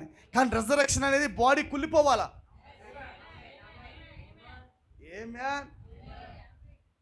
పునరుద్ధానం వేరు, నిద్రించిన వ్యక్తి ఊరికి అప్పటికప్పుడే లేపటం వేరు. హల్లెలూయా. అందుకే ప్రవక్త ఏ చనిపోయిన వ్యక్తిని పోల్చలా. పాత నిబంధన పరిశుద్ధులకు తబీతాని పోల్చలా. ఇంకా ఇద్దరు ముగ్గురు లేపాడు, ఆయన వారెవరిని పోల్చలా. ఒకసారి మరి చనిపోయినప్పుడు వాళ్ళ సమాధులకు ఒక వ్యక్తిని తీసుకెళ్తూ ఉంటారు పాడి మోసుకుంటూ. జీవము మరణం ఒకసారి అక్కడ ఎదురవుతూ ఉంటాయి. దేవుడు ఆ మరణాన్ని చూసి గద్దిస్తాడు. ఆయన వెంటనే పాడి మీద మోసుకొని పోతున్న ఆ శవము దేవుడు మాట వినగానే దిక్కులు లేచి నిలబడిద్ది. అది పునరుద్ధానం వల్ల ఆయన. ఆమేన్. ఆయన వాటిని పునరుద్ధానంతో పోల్చాల, కానీ లాజర్ను పోల్చాడు ఆయన. ఎందుకు? లాజరు చనిపోయి 4 రోజులైంది. ఆమేన్. దేహం మొత్తం కుళ్ళిపోయింది, పురుగులు పట్టాయి, ఎముకలతో ఉంది అది. ఆమేన్. ఇది మీరు గమనించారండి, కొద్దిగా యెహెజ్కేలు 37వ అధ్యాయంలో కూడా ఉంటుంది అది. దీని కొనసాగింపు నేను చెబుతాను. నేను యెహెజ్కేలు గ్రంథంలో, నరపుత్రుడా, ఈ లోయలో ఉన్న ఎముకలకు మళ్ళా నీవు జీవాన్ని ఇవ్వగలవా అనే మాట వాడుతాడు. ఎవరు జీవాన్ని ఇచ్చేది? ఆయన మాట్లాడితే మొదటి పునరుద్ధానం గురించి కాదు. ఆయన మాట్లాడుతుంది కేవలం యూదుల గురించి కాదు. నరపుత్రుడా అంటే ఏకైక మనిషి కుమారుడు అని అర్థం. ఆయన మాట్లాడుతున్న మాట ఇన్విజిబుల్గా వధువులో దాగి ఉన్న ఏకైక మనిషి కుమారుడా, మరలా ఈ ఎముకలకు జీవాన్ని ఇవ్వగలవా? మరలా ప్రజలు పునరుద్ధానం చెందగలరా అంటే, నాకేం తెలుసు ప్రభువా, నీకే తెలుసు, నువ్వు పలికన్నాడు ఆయన. ఎప్పుడైతే యెహెజ్కేలు మనిషి కుమారుడు అక్కడ నిలబడి పలికాడో, టకటకటకటకటకటగా అక్కడెక్కడో పడిపోయిన ఎముకలు, లోయల్లో పడిపోయి సమాధుల్లో పడిపోయిన ఎముకలు ఏమైపోయినాయి? గలగల శబ్దంతో మరలా అవి జీవం పొందుకొని స్ట్రిక్ట్గా నిలబడ్డాయి ఇక్కడ. హల్లెలూయా. ఎందుకంటే పునరుద్ధానం యొక్క బయలుపాటు నీకు రావాలంటే మొదటి రాకలో ఏం జరిగిందో మనకు తెలియాలి. Everything is revolution. ప్రత్యక్షత లేకుండా నీ కార్యం జరగదు. ఆమేన్. ప్రత్యక్షత లేకుండా మేనిఫెస్టేషన్ లేదనమాట. హల్లెలూయా. ఇప్పుడు చూడండి, మొట్టమొదటిసారి ఆయన పునరుద్ధానుడు కుర్రవాడు. అప్పటికే వాళ్ళ సంఘానికి చాలామంది వచ్చేసారు. యాజకులు అతకపోయారు, పరిసయ్యులు అతకపోయారు, సద్దుకాయలు అతకపోయారు. వాళ్ళందరూ మరలా అమ్మ మేరీ, మార్తా, ఎప్పుడన్నా మనం ఒకటేనమ్మా. లాజరు మావోడే, చిన్నప్పటి నుంచి వాడు లేఖకుడు, వాడు గ్రంథాలు రాసేవాడు, వాడు ఎంత మంచోడో, మా మందిరాల్లో వాడు చాలా బాగుండేవాడని అందరూ అతకపోయారు. కానీ మరలా దేవుడు వచ్చాడు. చూడండి, ఒక అద్భుతాన్ని చేసి మరలా సంఘాన్ని ఏం చేస్తున్నాడు ఆయన? ఈ సంఘం నాదిరా అంటున్నాడు. యేసుతో గుర్తించబడాలంటే ఏదో ఒకటి జరగాలి అక్కడ. ఆటోమేటిక్గా మరలా వెళ్ళిపోతారు వాళ్ళు. ఉంటారా మరలా ఆయనతో? కొద్దిగా సంఘం ఎప్పుడైతే ఒక అడుగు వెనక్కి వేస్తుందో మరలా ఆయన వస్తున్నాడు, స్పీక్ చేస్తున్నాడు ఆయన. ఏంటి ఆర్భాటంలో విశ్వాసం రాలేదా? ఆ కొద్దిగా మలుపు తిప్పుతా, మిమ్మల్ని ఎలా పరిపూర్ణం చేయాలో, మీరు నా వారిని ఎలా చూపించాలో నాకు తెలుసు. ఆమేన్. చూడండి బ్రదర్, కొద్దిగా చదవండి, ముగిస్తాను నేను. 5 minutes ఈ మాట నమ్ముచున్నావా, ఈ మాట నువ్వు నమ్ముచున్నావా అని ఆమెను అడిగాను. ఆమె అవును ప్రభువా, అవును ప్రభువా, నీవు లోకమునకు రావలసిన దేవుని కుమారుడు అయిన క్రీస్తు అని నమ్ముచున్నానని ఆయనతో చెప్పాను. ఆమె ఈ మాట చెప్పి వెళ్ళి బోధకుడు వచ్చి నిన్ను పిలుచుచున్నాడని తన సహోదరి మరియను రహస్యముగా పిలిచెను. ఎలా పిలిచిందంట? ఎందుకు రహస్యంగా పిలవాలి? ఈ రహస్య ప్రసంగాలు ఎందుకంటావు? సొంత చెల్లిలే కదా.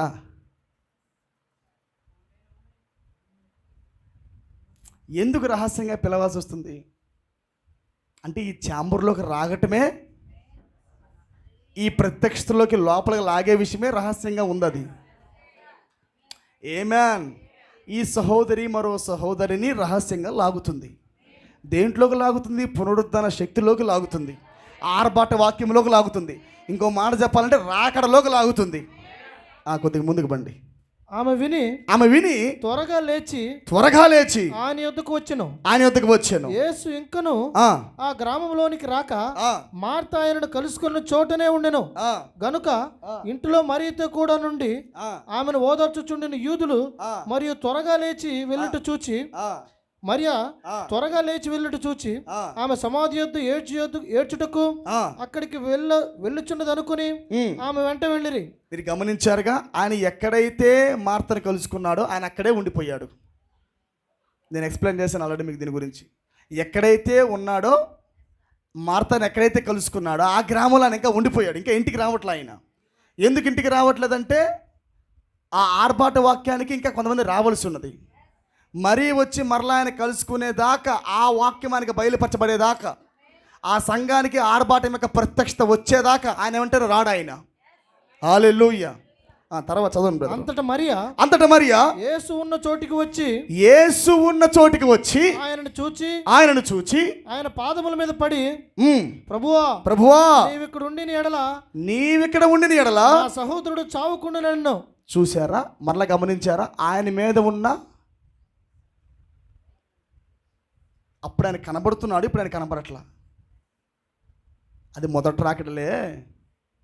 ఆయన వాళ్ళు గుర్తించలేకపోయారు. అదే నేనుగా అక్కడ ఉంటేనా, రా ప్రభు ఇప్పుడైనా నువ్వు లేకపోతావు లాజర్ని అని అనేవాడిని అని అంటారు చాలామంది. ప్రవక్త అన్నాడు ఇలాగ అంటారని. ఆయన అంట ప్రతి కాలంలో అతీతమైన వాక్యాన్ని పెట్టాడంట. అప్పుడు ఒకటే అతీతమైంది పెట్టి ఇప్పుడు సాధారణ పెట్టలా. ఇప్పుడు కూడా అదే అతీతంగా ఉన్నాడు ఆయన. ఆమేన్. చాలామంది గతాన్ని చూపించి అప్పుడుగా నేను ఉన్నట్లయితే పేతురులాగా అనేవాడిని కాదు, చంపితే చంపరు, రొమ్మిటి ఇసిరేవాడిని అని అంటారు చాలామంది. అదే ప్రశ్న నేను ఉన్నట్లయితే మరీలాగా ప్రభువా ఇప్పుడుగా నువ్వు పిలిస్తే లాజరు లేస్తాడు ప్రభువా, రా పోదాం అనేవాడినే. కానీ మరీ కాబట్టి అలా ఉంది అని అంటారు. లేదు, ప్రతి కాలంలో అలాగే ఉంటుంది, ఇప్పుడు కూడా అలాగే ఉంటుంది. హల్లెలూయా. చదవండి బ్రదరు. ఆమె ఏడ్చుటయు ఆమెతో కూడా వచ్చిన యూదులు ఏడ్చుటయు యేసు చూసి కలవరపడి ఆత్మలో మూలుగుచు అతను ఎక్కడ ఉంచిద్రని అడుగుగా వారు ప్రభువా వచ్చి చూడమని ఆయనతో చెప్పిరి. ఏమేనా? యేసు కన్నీళ్లు విడిచెను. కాబట్టి యూదులు అతనిని ఎలాగూ ప్రేమించనో చూడుడని చెప్పుకొనిరి. వారిలో కొందరు ఆ గుడ్డివారు కనులు తెరిచిన ఈయన ఇతనిని చావకుండా చేయలేడా? ఏమన్నారు వాళ్ళు? చనిపోయిన వాళ్ళు లేపలేడా? కాదు. చదవండి. యేసు మరలా తనలో మూలుగుచు సమాధి యొద్దకు వచ్చెను. అది ఒక గుహ, దాని మీద ఒక రాయి పెట్టి ఉండెను.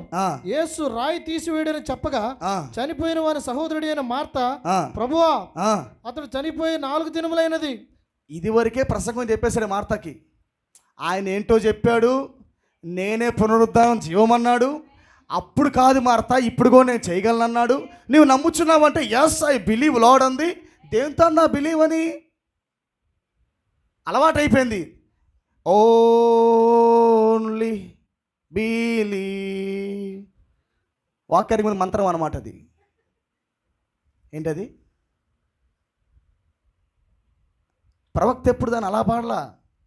ఆయన వచ్చాక, యేసు ఆయన మధ్యలోకి వచ్చాక, దేవుడి క్యాంపస్లోకి వచ్చాక ఎస్ ఐ బిలీవ్ లార్డ్ నీవు ఇక్కడ ఉన్నావు అని అనుభవంతో పాడాడు ఆయన. అర్థమైందా? డిఫరెన్స్ అర్థమవుతుందా మీకు? అందుకే మీకు జీవితంలో భాగమైతేనే మీకు అర్థమైద్ది. ఏదో మనం మొన్న ఒక సహోదరుడు పాడేటప్పుడు నేను విన్నా, ఓం భీం భీం భీం అన్నాడు. మంత్రాలు చదివినట్టు చదువుతారు దాన్ని.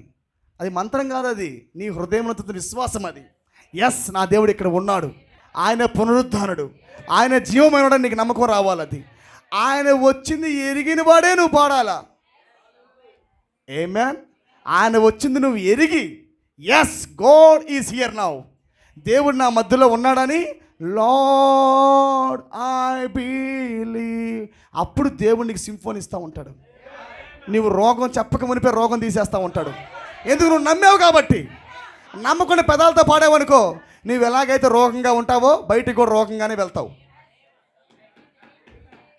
నువ్వు నిజంగా రోగముతో వచ్చి ఈ క్యాంపస్లోకి, ఈ గదిలోకి నువ్వు నిజంగా నమ్మాయిన్ని, మాటతో కాదు, పెదాలతో కాదు, నేను నమ్మాను ప్రభువా అని మాట్లాడలాగా అంటాం కాదు, నువ్వు అంతరంగంలో ఉంచాను, ఎస్ లార్డ్ ఐ బిలీవ్, నువ్వు ఇక్కడ ఉన్నావు ప్రభువా, స్వస్థపరచగలవు ప్రభువా నమ్మకంగాను.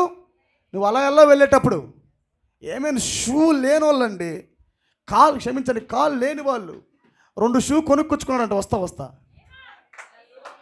ఏడదా కాళ్ళు లేవు, పాదాలు లేవు. అసలుకి పాదాలు లేకపోతే వీల్ చైర్ మీద తిరుగుతూ ఉండేవాడు, ఎట్లా కర్ర పట్టుకొని వీల్ చైర్ మీద తిరుగుతూ ఉండేవాడు. వస్తా 10వ నెంబరు షూ తెచ్చుకున్నాడంట. వచ్చేటప్పుడు 2 భుజాలు వేసుకుని వచ్చాడంట. ప్రవక్త అన్నాడు, ఏంటయ్యి అన్నాడు. అయ్యా నా షూ అయ్యా అన్నాడు. నువ్వు షూ వేసుకుంటావంటే వేసుకుంటానయ్యా అన్నాడు. ఎప్పుడు వేసుకున్నావంటే ఇప్పుడు దాకా వేసుకోలేదయ్యా అన్నాడు. మరి ఎందుకు అవి అన్నాడు. ఇప్పుడు వేసుకుంటానయ్యా అన్నాడు. ప్రవక్త ఇంకా ప్రార్థన చేయలా. బిలీవ్. గమనించారా? పునరుద్ధరణ స్వరం రావాలంటే మొదటగా విశ్వాసం రావాలా. సంఘంలో దేవునికి సామర్థ్యం పెరగాల. ఎస్, నా దేవుడు చేయగలడు ఏదైనా అని విశ్వాసం పెరగాల. అప్పుడు ప్రవక్త ఓకే, నీ విశ్వాసాన్ని బట్టి దేవా ఇప్పుడే కాలు వచ్చునుగాక అన్నాడు. మీకు తెలుసా, కండ పెరిగింది, ఎముక పెరిగింది, నరాలు పెరిగాయి, రక్తం పెరిగింది, చర్మం కలిగింది. వృక్షం ఎలాగైతే మొలకెత్తుకుంటూ వస్తుందో అలా మొలకెత్తిందంట. ఇది కాళ్ళు, బెనికిన కాళ్ళు సడలింపబట్టం కాదు, అప్పటికప్పుడు వృక్షములాగా అది కండతో, ఎముకతో, నరాలతో, అది చర్మముతో మొత్తం నింపబడి ఒక పాదం తయారైందంట. ఏ పాదమో తెలుసా? కరెక్ట్గా 10 అడుగుల పాదం. ఎలా చూసావు 10 అడుగులని? విశ్వాసంతో ముందే చూశానయ్యా.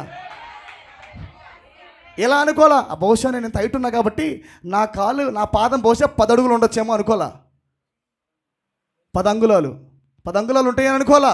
కరెక్ట్గా ఆయన విశ్వాసం ద్వారా ఎస్, నా దేవుడు స్వస్థపరుస్తాడు, నా పాదం కూడా ఖచ్చితంగా 10 అంగుళాలు ఉంటుందని గుర్తుపట్టాడు ఆయన. అది ఫెయిత్ అంటే. అలా వచ్చి నువ్వు కూర్చొని షూ తెచ్చుకున్నానండి. వస్తా షూ తెచ్చి భుజాన్ని వేసుకొని ఓన్లీ బిలీవ్, ఆ పాట ఎక్కడ? పెదాలతో పాడి జీసస్ ఈజ్ హియర్ కాదు, కొద్దిగా ప్రత్యక్షత రావాలి. పాటగా వెళ్ళకూడదు. పాట యొక్క ముఖ్య ఉద్దేశం, ఏంజల్ ఇష్టపడుతుందంటే మీరు వినండి. ఎందుకన్నాడు ఆ మాట? ఏంజలు ప్రవక్త అన్నాడు, ఏంజల్ లవ్ దిస్ సాంగ్ అన్నాడు. ఎందుకు? అది విశ్వాసాన్ని పెంచుతుందంట. వాళ్ళు ఇదివరకే విశ్వాసంతో వచ్చారు, దానికి పాట సపోర్ట్ చేస్తుందంట. Yes Lord I believe, yes Lord I believe, yes Lord I believe, నువ్వు ఇక్కడ ఉన్నావు ప్రభువా, నువ్వు స్వస్థపరచగలవు ప్రభువా అని ఒక ఫెయిత్ అక్కడ ఉన్నారంట వాళ్ళు. అలా పాడినప్పుడు పియానో ఆగిపోయినా, ఆ గిటార్లు ఆగిపోయినా, ప్యాడ్లు ఆగిపోయినా, దూత వచ్చి వాయించుకుంటా ఉంది. దూత వచ్చి పియానో ఆగిపోతే పియానో వచ్చి దూత వాయించింది. చేతులు కనబడట్లా. సిస్టర్ ఏమో ఎక్కడో ఉంది. పరిశుద్ధాత్మ తాకినప్పుడు సిస్టర్ ఏమో ఎగురుతుంది. ఓ లార్డ్, థ్యాంక్ యూ లార్డ్, ఓ దేవా నీకు వందనాలు ప్రభు అని సిస్టర్ ఏమో కేకలేస్తూ పియానో నుంచి బయటకు వచ్చింది. ఆ పియానో స్థలంలో ఆమె లేదు. ఆ స్థలం ఏమో ఖాళీగా ఉంది. కానీ దేవుడికి అది ఇష్టం లేదు. ఏం చేశాడు ఆయన వచ్చాడు ఆయన రంగం మీదకి. సింఫోనీ ఆగిపోకూడదు. I love this camp. నాకు ఈ క్యాంప్ నాకు చాలా ఇష్టం. ఎవరు వాయిస్తున్నారు? ఏంజల్ వాయిస్తుంది. స్లో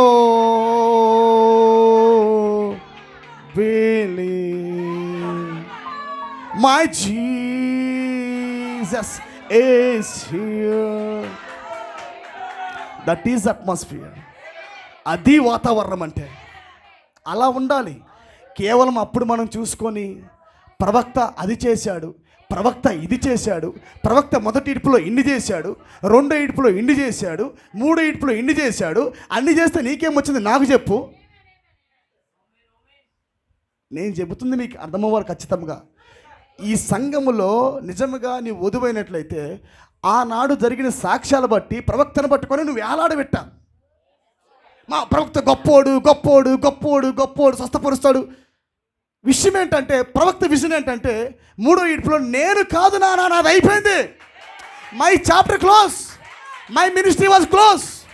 ఇప్పుడు నీ పరిచయం నీకు ఇవ్వబడింది, నువ్వు ఏం చేసావో నాకు చెప్పు. ఇప్పుడు మనం చూస్తున్న ఈ రిజరక్షన్ వాయిస్ అది దేవుడిది. అది కానీ దేవుడు నిజంగానే ఆయన కలిగి ఉన్న అంత లోతైన పునరుద్ధాన స్వరం యొక్క పరిచర్య కూడా ఆయన ఉంచుకోకుండా నేను మాత్రమే చేయకూడదు, ఇది నాకు మాత్రమే సంబంధించబడిన కార్యం కాదు, కానీ మై బ్రైడ్, నా వధువులో ఉండి మరలా నేను చేస్తా. పునరుద్ధాన స్వరము నేనుగా ఉండను, నా భార్యను ఉంచుతా. చూశారు ఎంత లోతైన ఎంత ఎత్తైన పరిచర్యం ఉంది. ఆ 7వ శిఖరం గమనిస్తున్నారా? ఆ 3 వీటిపై గమనిస్తున్నారా?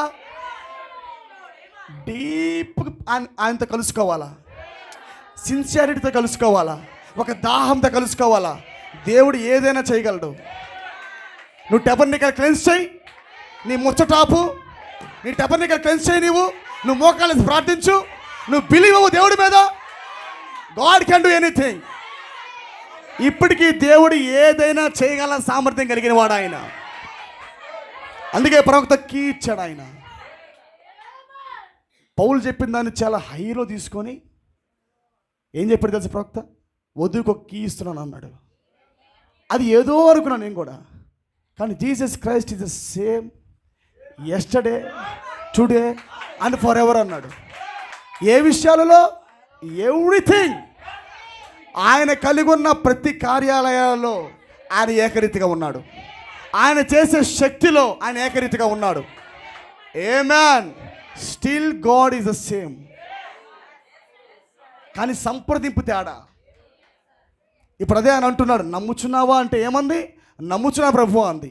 కానీ చివరిలో ఏమంటుంది మరలా?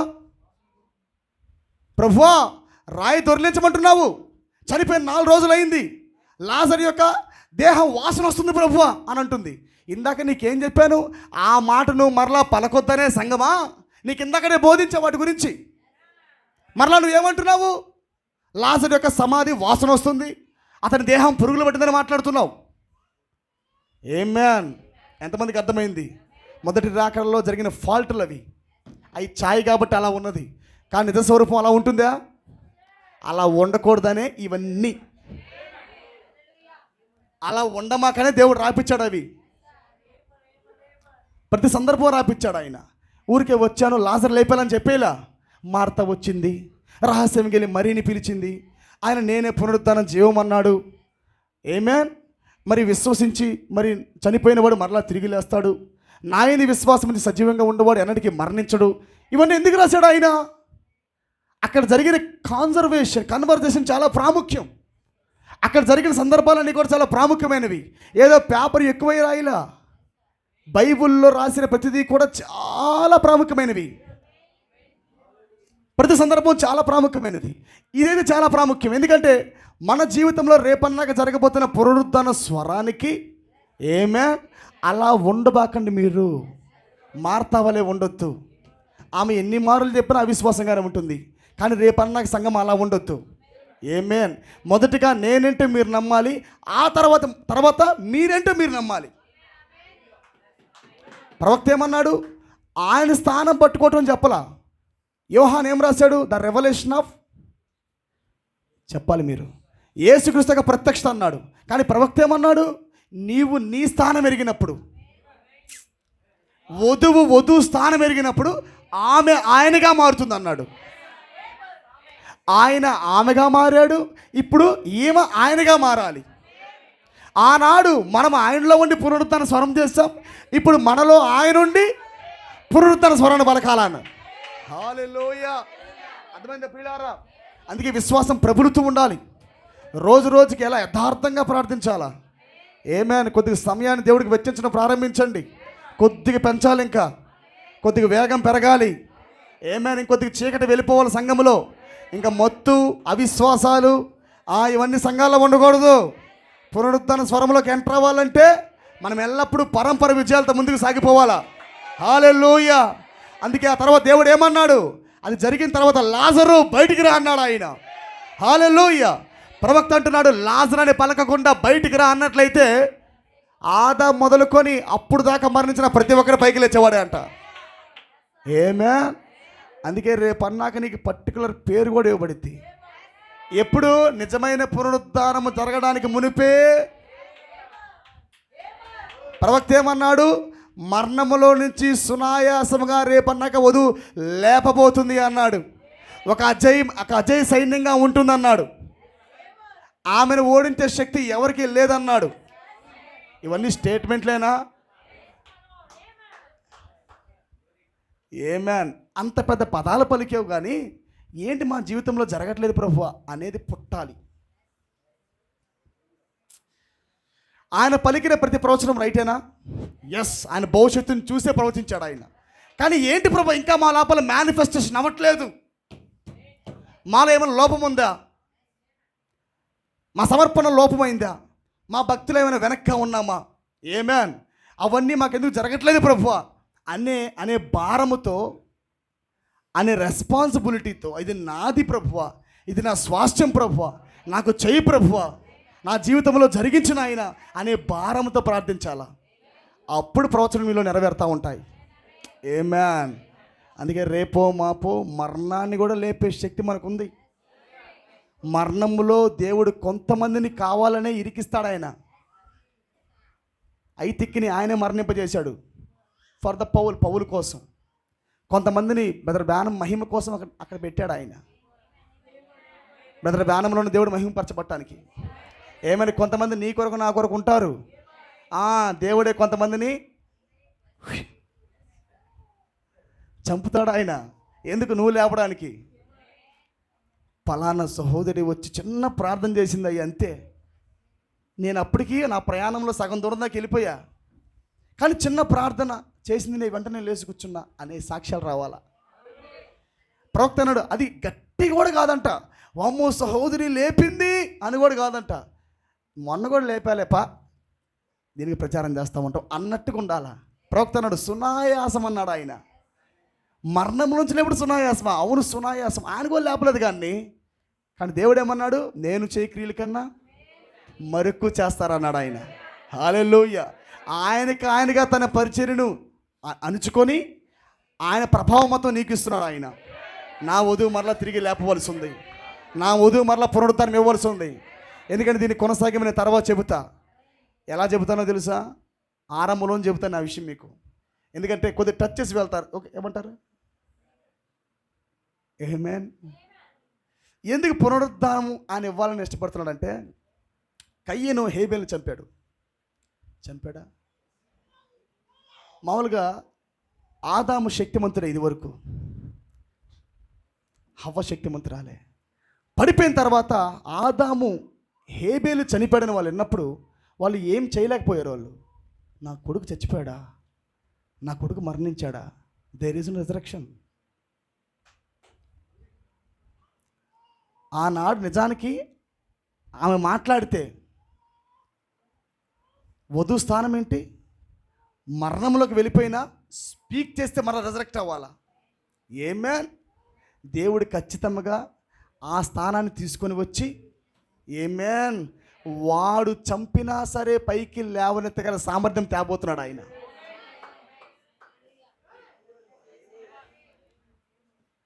ఆమేన్. అందుకే పునరుద్ధరణ స్వరం పరిచర్య చాలా గొప్పది ప్రియులారా.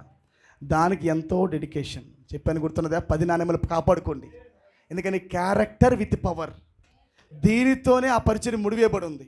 అందుకే మరింతగా ప్రభువుకు సమర్పించుకుందాం, మరింత ప్రార్థనలో ఉందాం, మరింత యథార్థంగా ఉందాం, మరింత వెలుగును తీసుకొని వద్దాం. ఏమైనా దేవుడి చిన్న వాక్యాన్ని దీవించును గాక. హల్లెలూయా. అందరూ పైకి లేచి నిలబడదాం ప్రియులారా.